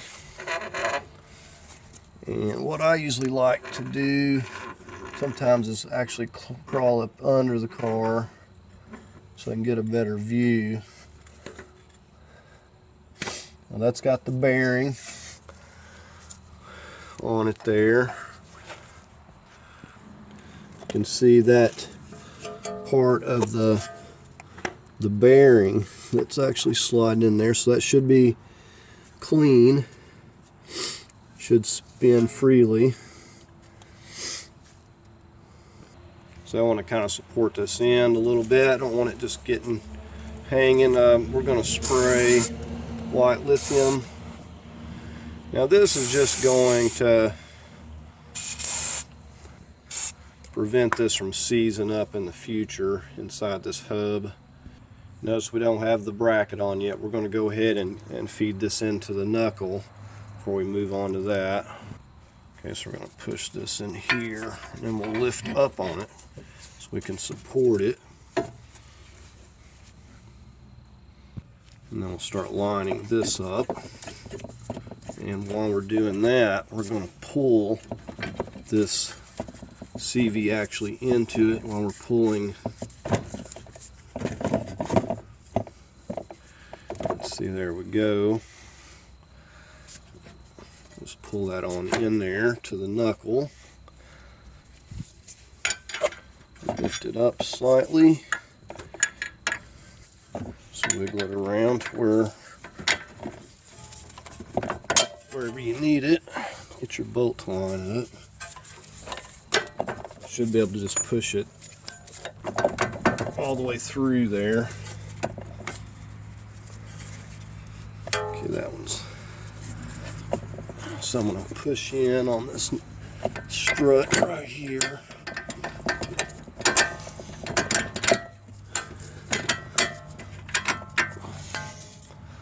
You see, as I pushed in, it took that pressure off. Okay, so we got the bolts in there.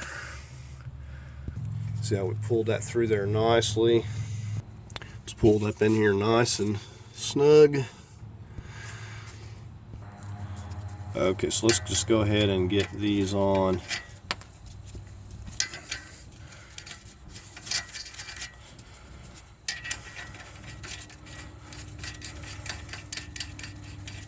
Now I did pull out, it looks like a little bit up there, so I'm gonna have to push that back in. Okay, so we've got our bracket here, and I've just put a mark on it. So it's gonna go in there like that. And I don't have my Loctite. Okay, so we got our medium Loctite on here.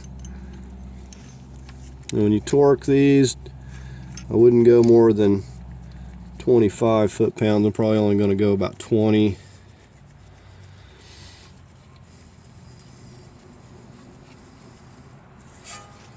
Okay, and we'll get our lower one.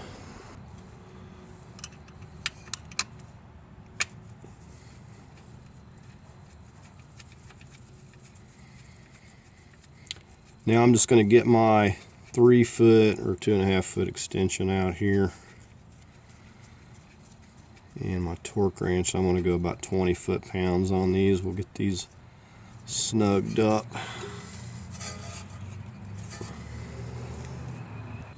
Okay, I actually got this set to 25. You can see I got my long extension. We're just going right up in there. I'm going to get that bottom one. The extension definitely makes it a lot easier.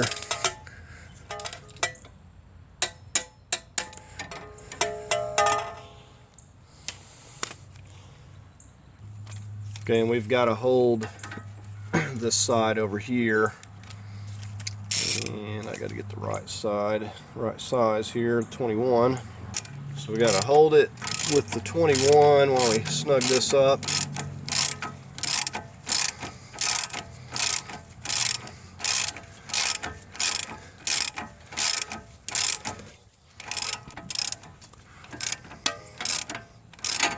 These are self-locking nuts.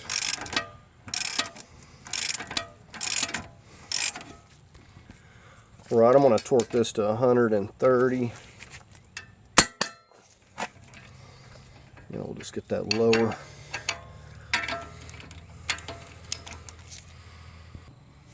Okay, we'll just go ahead and put our axle nut on and just kind of snug it up a little bit. We're not going to torque it until we get the wheel and everything on.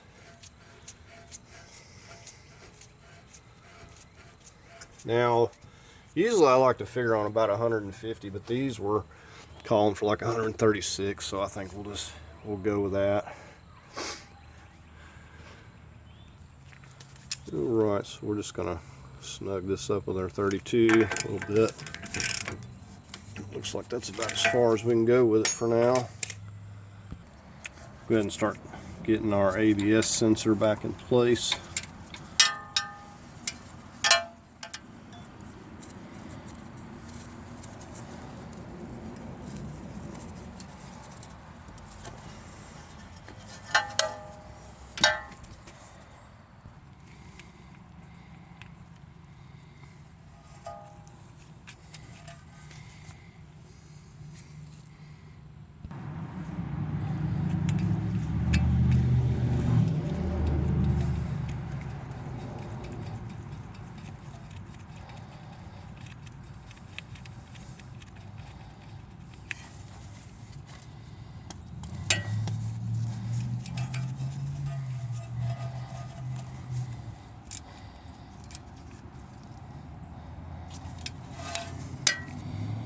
And it's a 10mm, by the way. All right, let's go ahead and get our rotor on. I know they look rusty, but they're actually in pretty good shape. Now we're about to slip this caliper back on. If you can't get it to fit, just push this piston back just a little bit. And if you do push the piston back, make absolutely sure that you pump up your brakes and they're firm before you go to moving the vehicle, before you unchalk it. Okay. I'm going to get a bolt in it just to hold it a second. And I'm going to get some Loctite here. Okay, I've got some medium Loctite on the lower. You got to make sure you get it going straight. So make sure you can thread it by hand before you go to taking off with your ratchet. These are 19mm.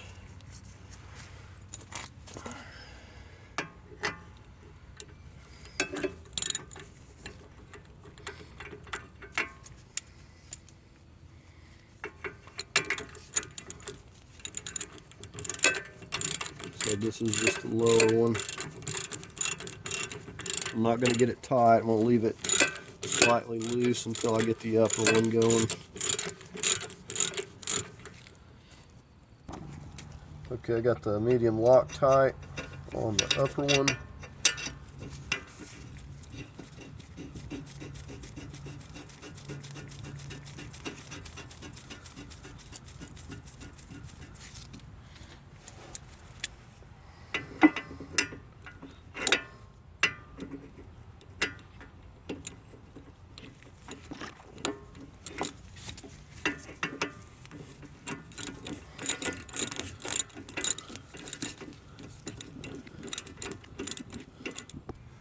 Okay, so I'm going to go 120 foot-pounds.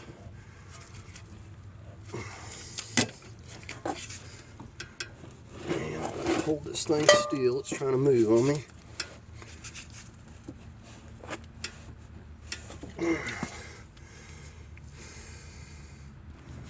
Okay, it's moving real easy. I had to get my foot on it here. Alright, so I got the upper. Let's try the lower. Alright. Okay, let's get our brake line in place. Push it from the back side there. These clips can be a little stubborn.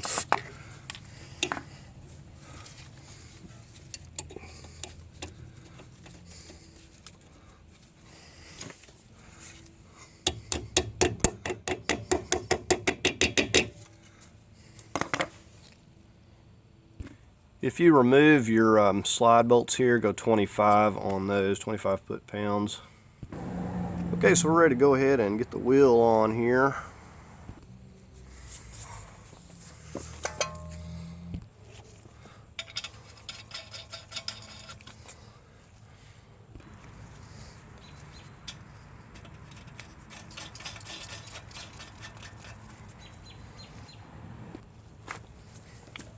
We'll just snug them up, and again, when we get the wheel on the ground, we'll get the axle nut and we'll get the lug nuts torqued.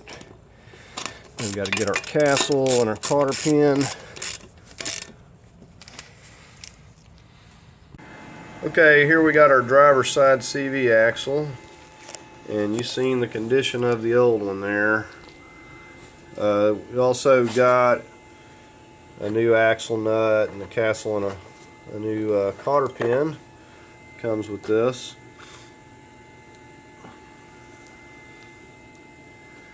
And we've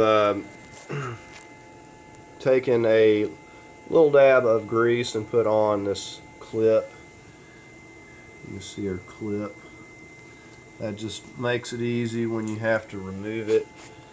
Again, it doesn't try to seize up in there. But we're getting ready to go ahead and get this back in the vehicle. Okay, and take the time to clean around this, any debris that might get in there, and we take some clean CVT fluid and go around this seal.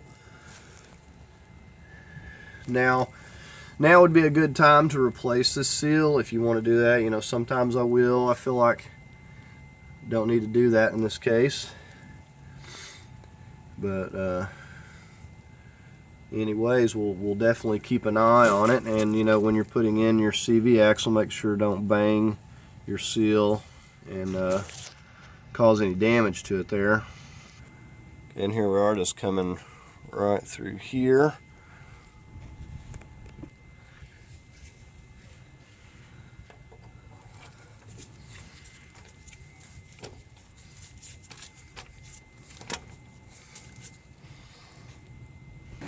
Okay, usually I can either use some hammering action or I'll take my shot-filled mallet.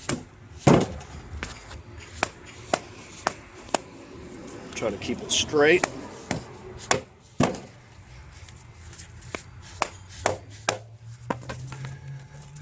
Then we'll go check. Okay, so we just go up in here and check and make sure that we've got it seated down properly all the way. So it looks, usually once it stops there, you'll know that you've got it in place. It's not going to go any farther. Okay, now I've got this. I use this stuff all the time. I really love it. We spray this down, and this is just so when we have to go back in here in the future to do anything, we're going to be able to get it out easily without it seizing up from the rust. So now that we've got that on there, we'll go ahead and slip it in and start putting it up into the knuckle here at the same time. Okay, so very easy. We've got lots of room here to slide that in. We kind of lift up, support it a little bit. And sometimes the knuckle or the strut will turn. So then you gotta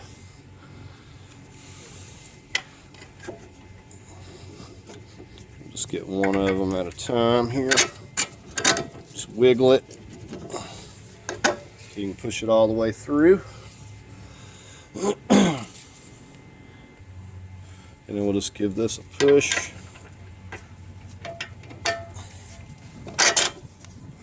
That all the way through. Go ahead and get our locking nuts on.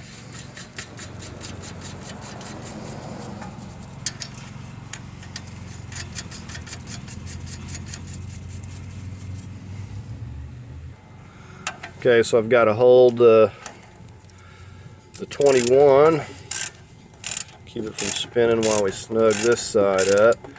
And I'm not going to get this back into alignment, I know that, but I'm going to look at kind of the rust marks where it was before, and I'm going to kind of push this up as I'm getting it tightened.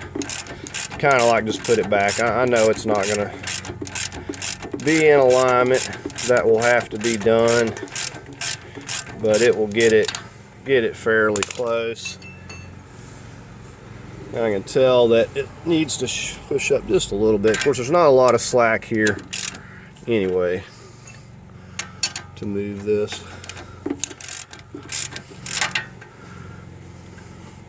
We'll go ahead and get the lower one. And sometimes, you know, to get things back in spec, they got to put the, you know, camber bolts in there that actually allow them to adjust it a little more. It's just a special bolt that goes through there that'll allow them to adjust it where they need it. Okay, so I've got my torque wrench. We got it set to 130 foot-pounds.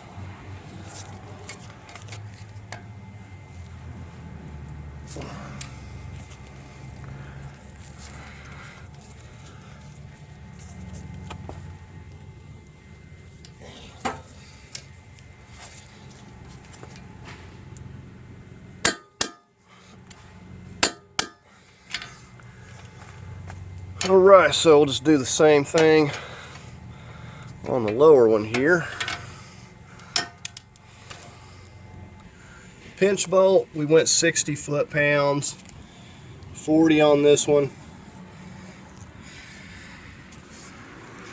And we'll go ahead and get our axle nut on here.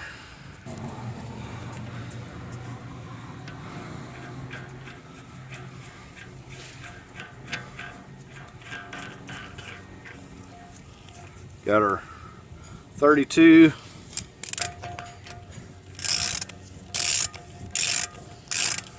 And we won't get it torqued until we get the wheel on and get weight on it and everything.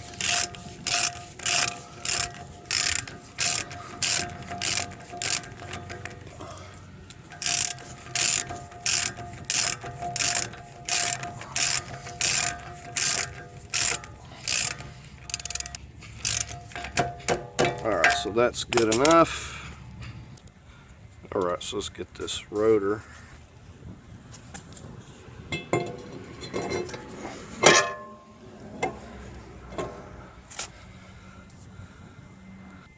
Okay, we're getting ready to set this caliper.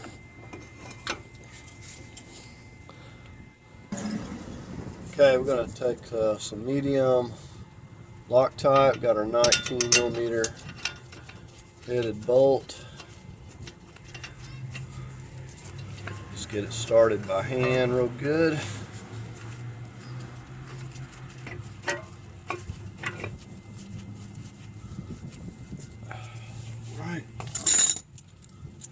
Switch over to our 19mm ratchet.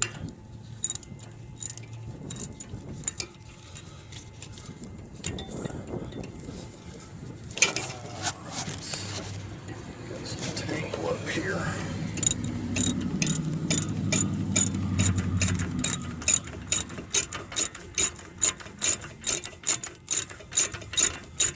We won't get it tight, we're just going to run it down. And then we'll get the lower one in place.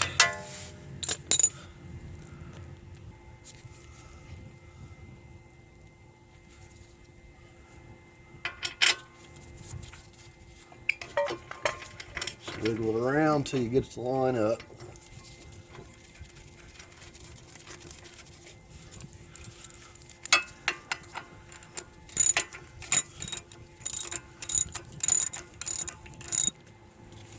Alright, we're going to get our 19mm on here. We're going to torque this to 120. Anything above 100 foot-pounds should be sufficient. This bolt can definitely handle it.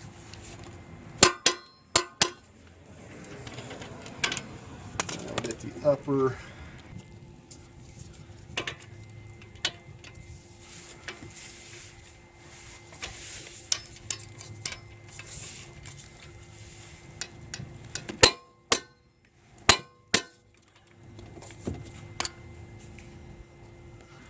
Our brake line, it comes from the back. You see the little notch kind of lines up on the back of this. Just got to push it through. Note the white lithium just to help this go in place a little easier.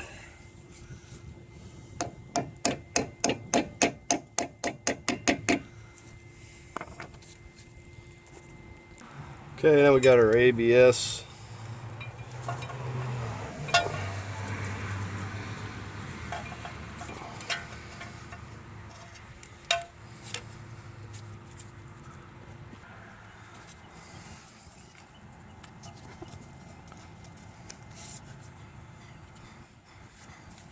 Get it locked tight.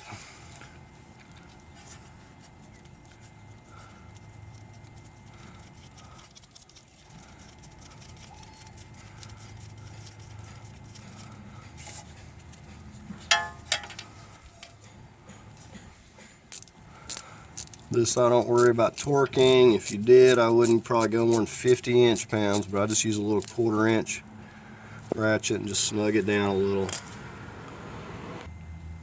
And to clarify, that's inch-pounds, not foot-pounds. Big difference. Alright, now we can just go ahead and get our wheel back on here.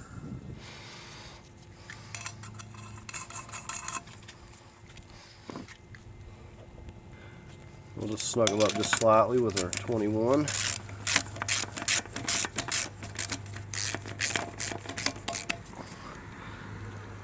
Okay, so I'm getting ready to connect the steering column back to this. Now you'll note in here there's a pin. This will only go one way, so you see on the front there's the indentation where the bolt's going to slide through, and on the back side there's the spot where the little pin goes through. So unless you're spinning the steering wheel every which way, there's no way you can really get this wrong. So we're just going to turn this.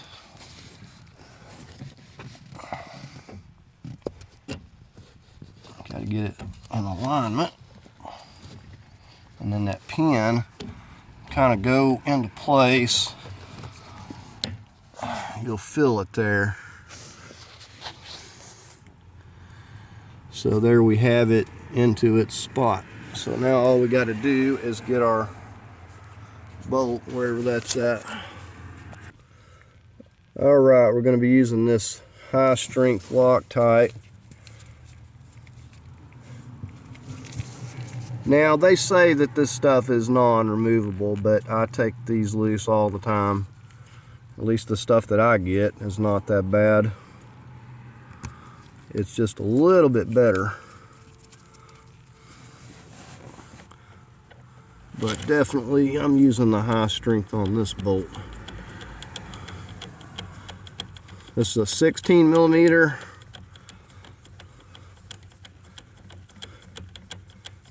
And I think I'm going to torque it to about 40 foot-pounds, 35 to 40 should be sufficient. Just get it tight.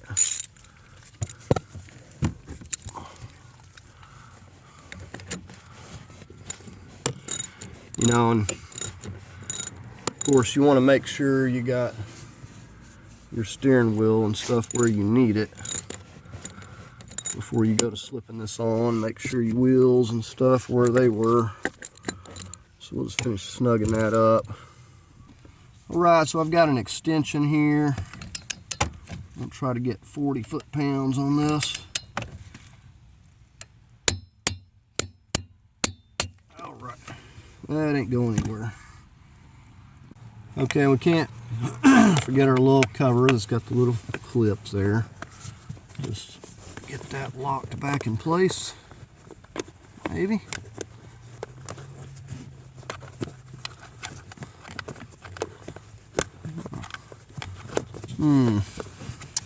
Something must have moved on me here.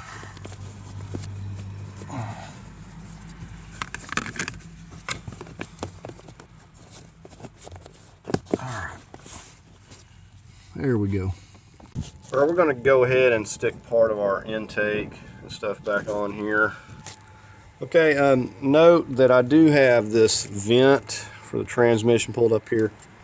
I seem to have forgotten where that was exactly clipped, but I'm going to zip tie it or something and just make sure it stays hooked. We're slipping in this part and give that a push on. It's got a grommet right here it goes into.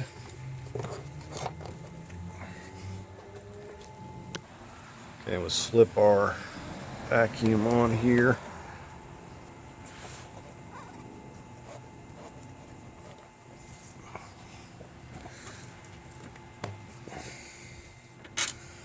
Got the 10 millimeter.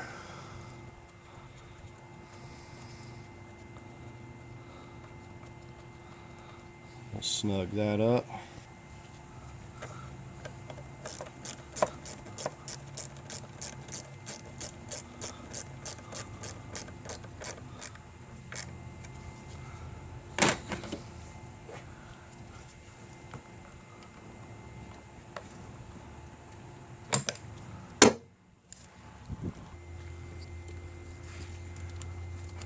or I would just get the band here by the throttle housing.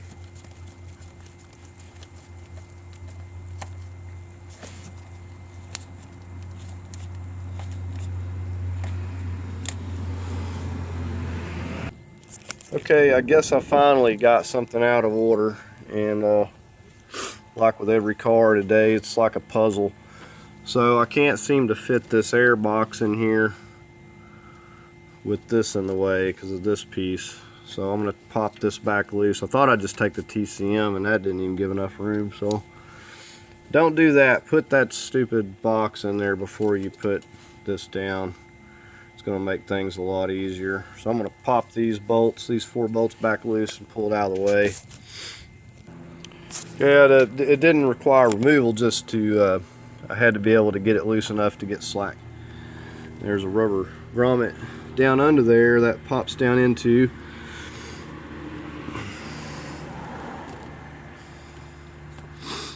And should be, this sets down on here. And we'll get our nav sensor. See, here's the vent. So I can't remember what it was attached to, so I think I'm going to hook it to this part of the box here or something. But anyways, I'm going to get this set back down here and fasten this down, and I might go ahead, while I'm at it, I'm going to put this piece in because it may be hard to get in once all this is in place as well. So I may just go ahead and put that in too once I get this seated back down. We're going to tighten that band right there also. Okay, I've got that sorted back out, and I've just stuck this piece back on here. And to avoid any other mishaps, we're going to go ahead and make sure this is going to go into place. Not going to snap it down up here in the front just yet. Got something wrong here. Okay, we got that set back in place. I didn't have this set just right the first time, so if it's not setting just right, you won't be able to get this to line up. But there's the front little bracket on this plastic part was broken off, so it's tilted down too far. So somebody had previously broken that.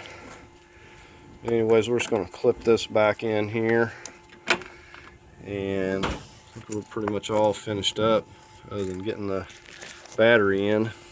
Okay, this is our CVT fluid we're going to be using here, and it's got a funnel, and I don't know exactly. I think I'm going to start out with probably about 7 quarts, and we'll kind of check it from there.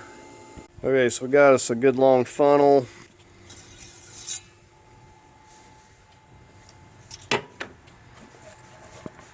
And you may have to hold this. So I'm just going to start adding these one at a time, and I think I'm going to put about 7.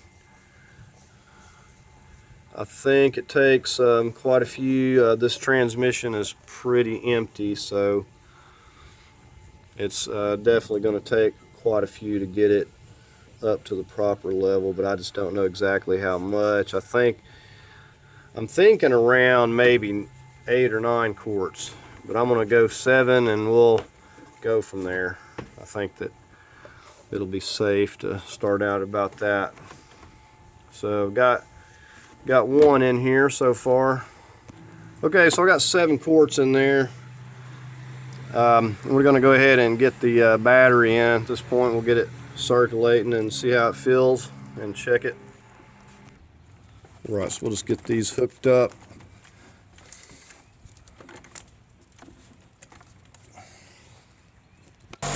Okay, so I've got it cranked up here. I'm going to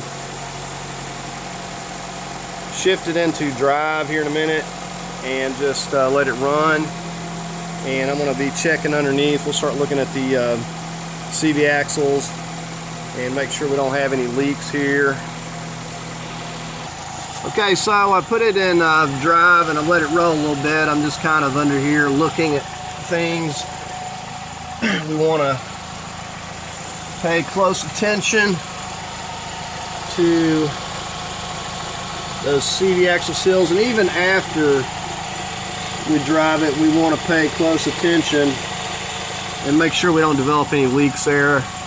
Even if you put new ones in, it's something you want to keep an eye on. You lose that fluid and you're buying another transmission, so you got to keep an eye on that. But it's went into reverse. I've reversed it a little bit and put it in drive, and seems to be working okay so far. I don't see any leaks at the pan or anywhere. I'm going to just let it circulate a little more. We'll get a check on it again here. Go ahead and put it in drive.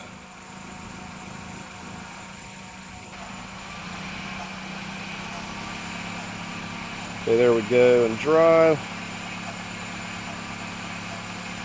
Here we are in reverse. Okay, now we don't have it warmed up yet, but it's right down, right at the bottom hatch there. And it's not really warmed up, so it's going to climb up a little more. I think I'm gonna at least get another half a quart in there and see what we got. Okay, I just put another half a quart. I'm starting to see some burn off. I really soaked those exhaust bolts down with that WD-40, so we'll definitely see a little bit of burn off.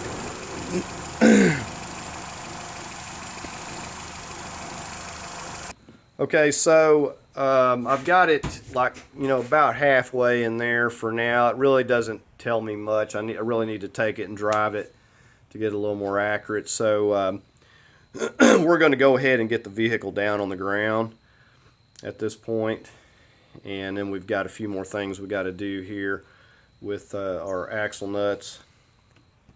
Okay, we're going to go ahead and torque this axle nut here to 136.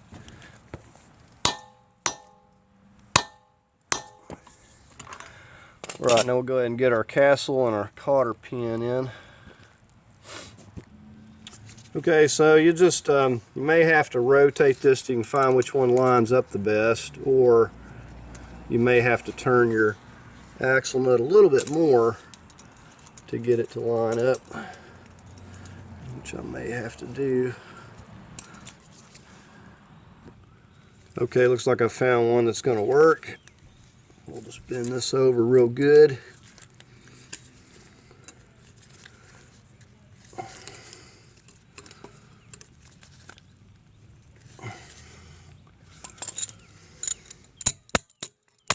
Be careful, don't hit your threads.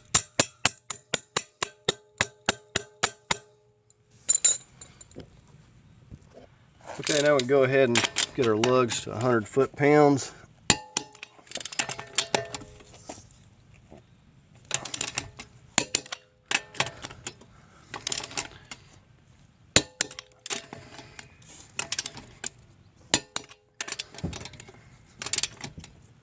And just double check them. Right, we're going to go ahead and pop our wheel cover back on here.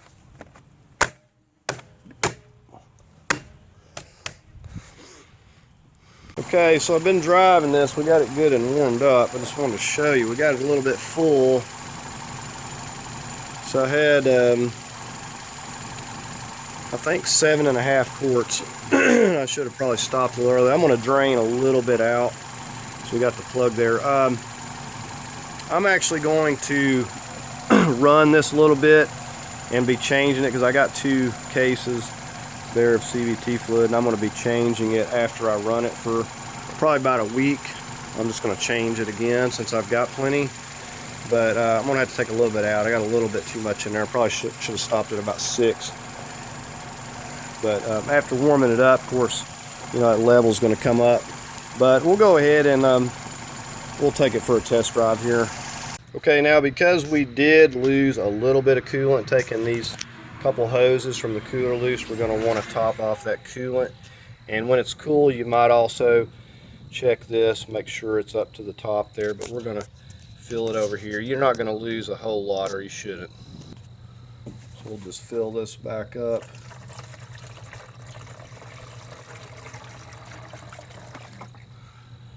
Alright, looks like we're at about the max there at that. Alright, perfect. Okay, so, and we, you know, I come back and I checked it, you know, to make sure we don't have any leaks. But I had this thing up to about 75 earlier, and so it's plenty warmed up. I just got it a little bit carried away with the fluid. I probably should have stopped at 6, would have been fine, but you never know with these transmissions. They get, you don't know how much they drained out, so it's kind of hard to say how much to put in there. But I haven't went in and deleted any of the codes that it had, and it had a bunch of codes. So they just kind of, the codes have cleared. I don't have any more flashing lights and everything. So, and it's, the transmission's performing really good, which I'm, you know, said it always makes you nervous with a used one, because you just don't know what to expect. But I would say that this was a really good one. It's shifting really good. I'm going to take it out on the interstate here before long and really open it up quite a bit. But I don't like the way the steering feels. It's definitely going to have some work done on it. The control arms, the tie rods, definitely going to have to come back and tackle that. I'm not liking the steering. It's not horrible, but I'm going to have to tackle them, and of course there's no sense in getting an alignment until that's all been squared away, which I'll probably just do the control arms and the outer tie rods and stabilizer links, maybe. Definitely the control arms and the outer tie rods, and then get this thing lined up. Wouldn't be surprised if it's going to need some camber bolts, but anyway, it's got a lot of burn off from the exhaust. I'm smelling and stuff, but you're going to have that. But I've been driving this around for a little bit. I said I wanted to get it good and warmed up and check the leaks, and make sure that everything was looking good there. And said that the transmission's performing really good, so I'm pretty happy with how it turned out here. So anyways, other than coming back and dealing with my suspension control arms and stuff and then getting the alignment, everything's pretty good. So that doesn't feel horrible, but I can definitely tell that it's got issues, and the toe in and stuff definitely looks like it's off. So we're going to have to get those replaced and get an alignment done. But other than that, it's doing really good. And so just to show you under here, no leaks or drips. That's good. And said all we got to do, as far as if you overfill yours, just pull the plug and drain just a little bit out. You know, obviously do it with it cool, but where you can just stick that plug back in there, drain out just you know, half a quart, and kind of go from there.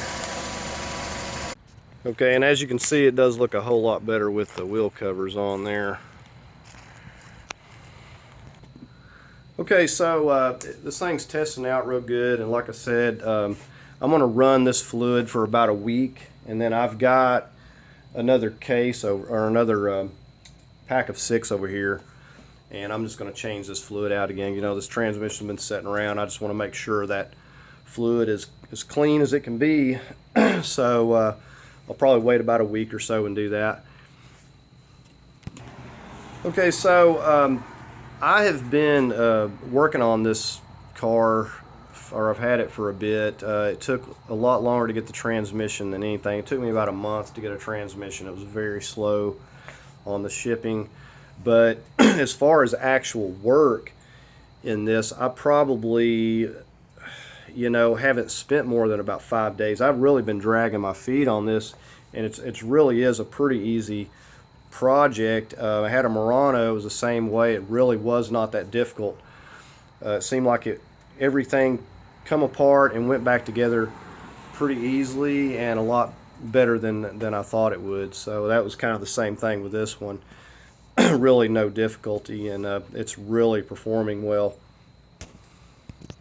So if you're looking at doing a replacement, right now these transmissions, I don't think you can find one for less than $2,000. They are expensive.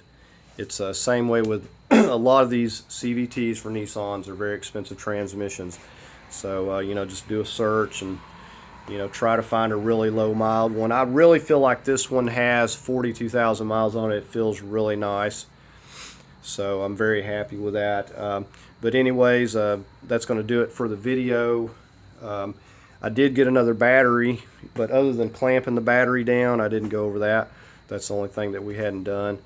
But you know, everything's went pretty smooth. So that's going to do it for the video on replacing this transmission. And I hope you found it helpful. If you did, give it a thumbs up. If you'd like to leave a comment, please leave a comment. As always, I invite you to subscribe, and I thank you for watching.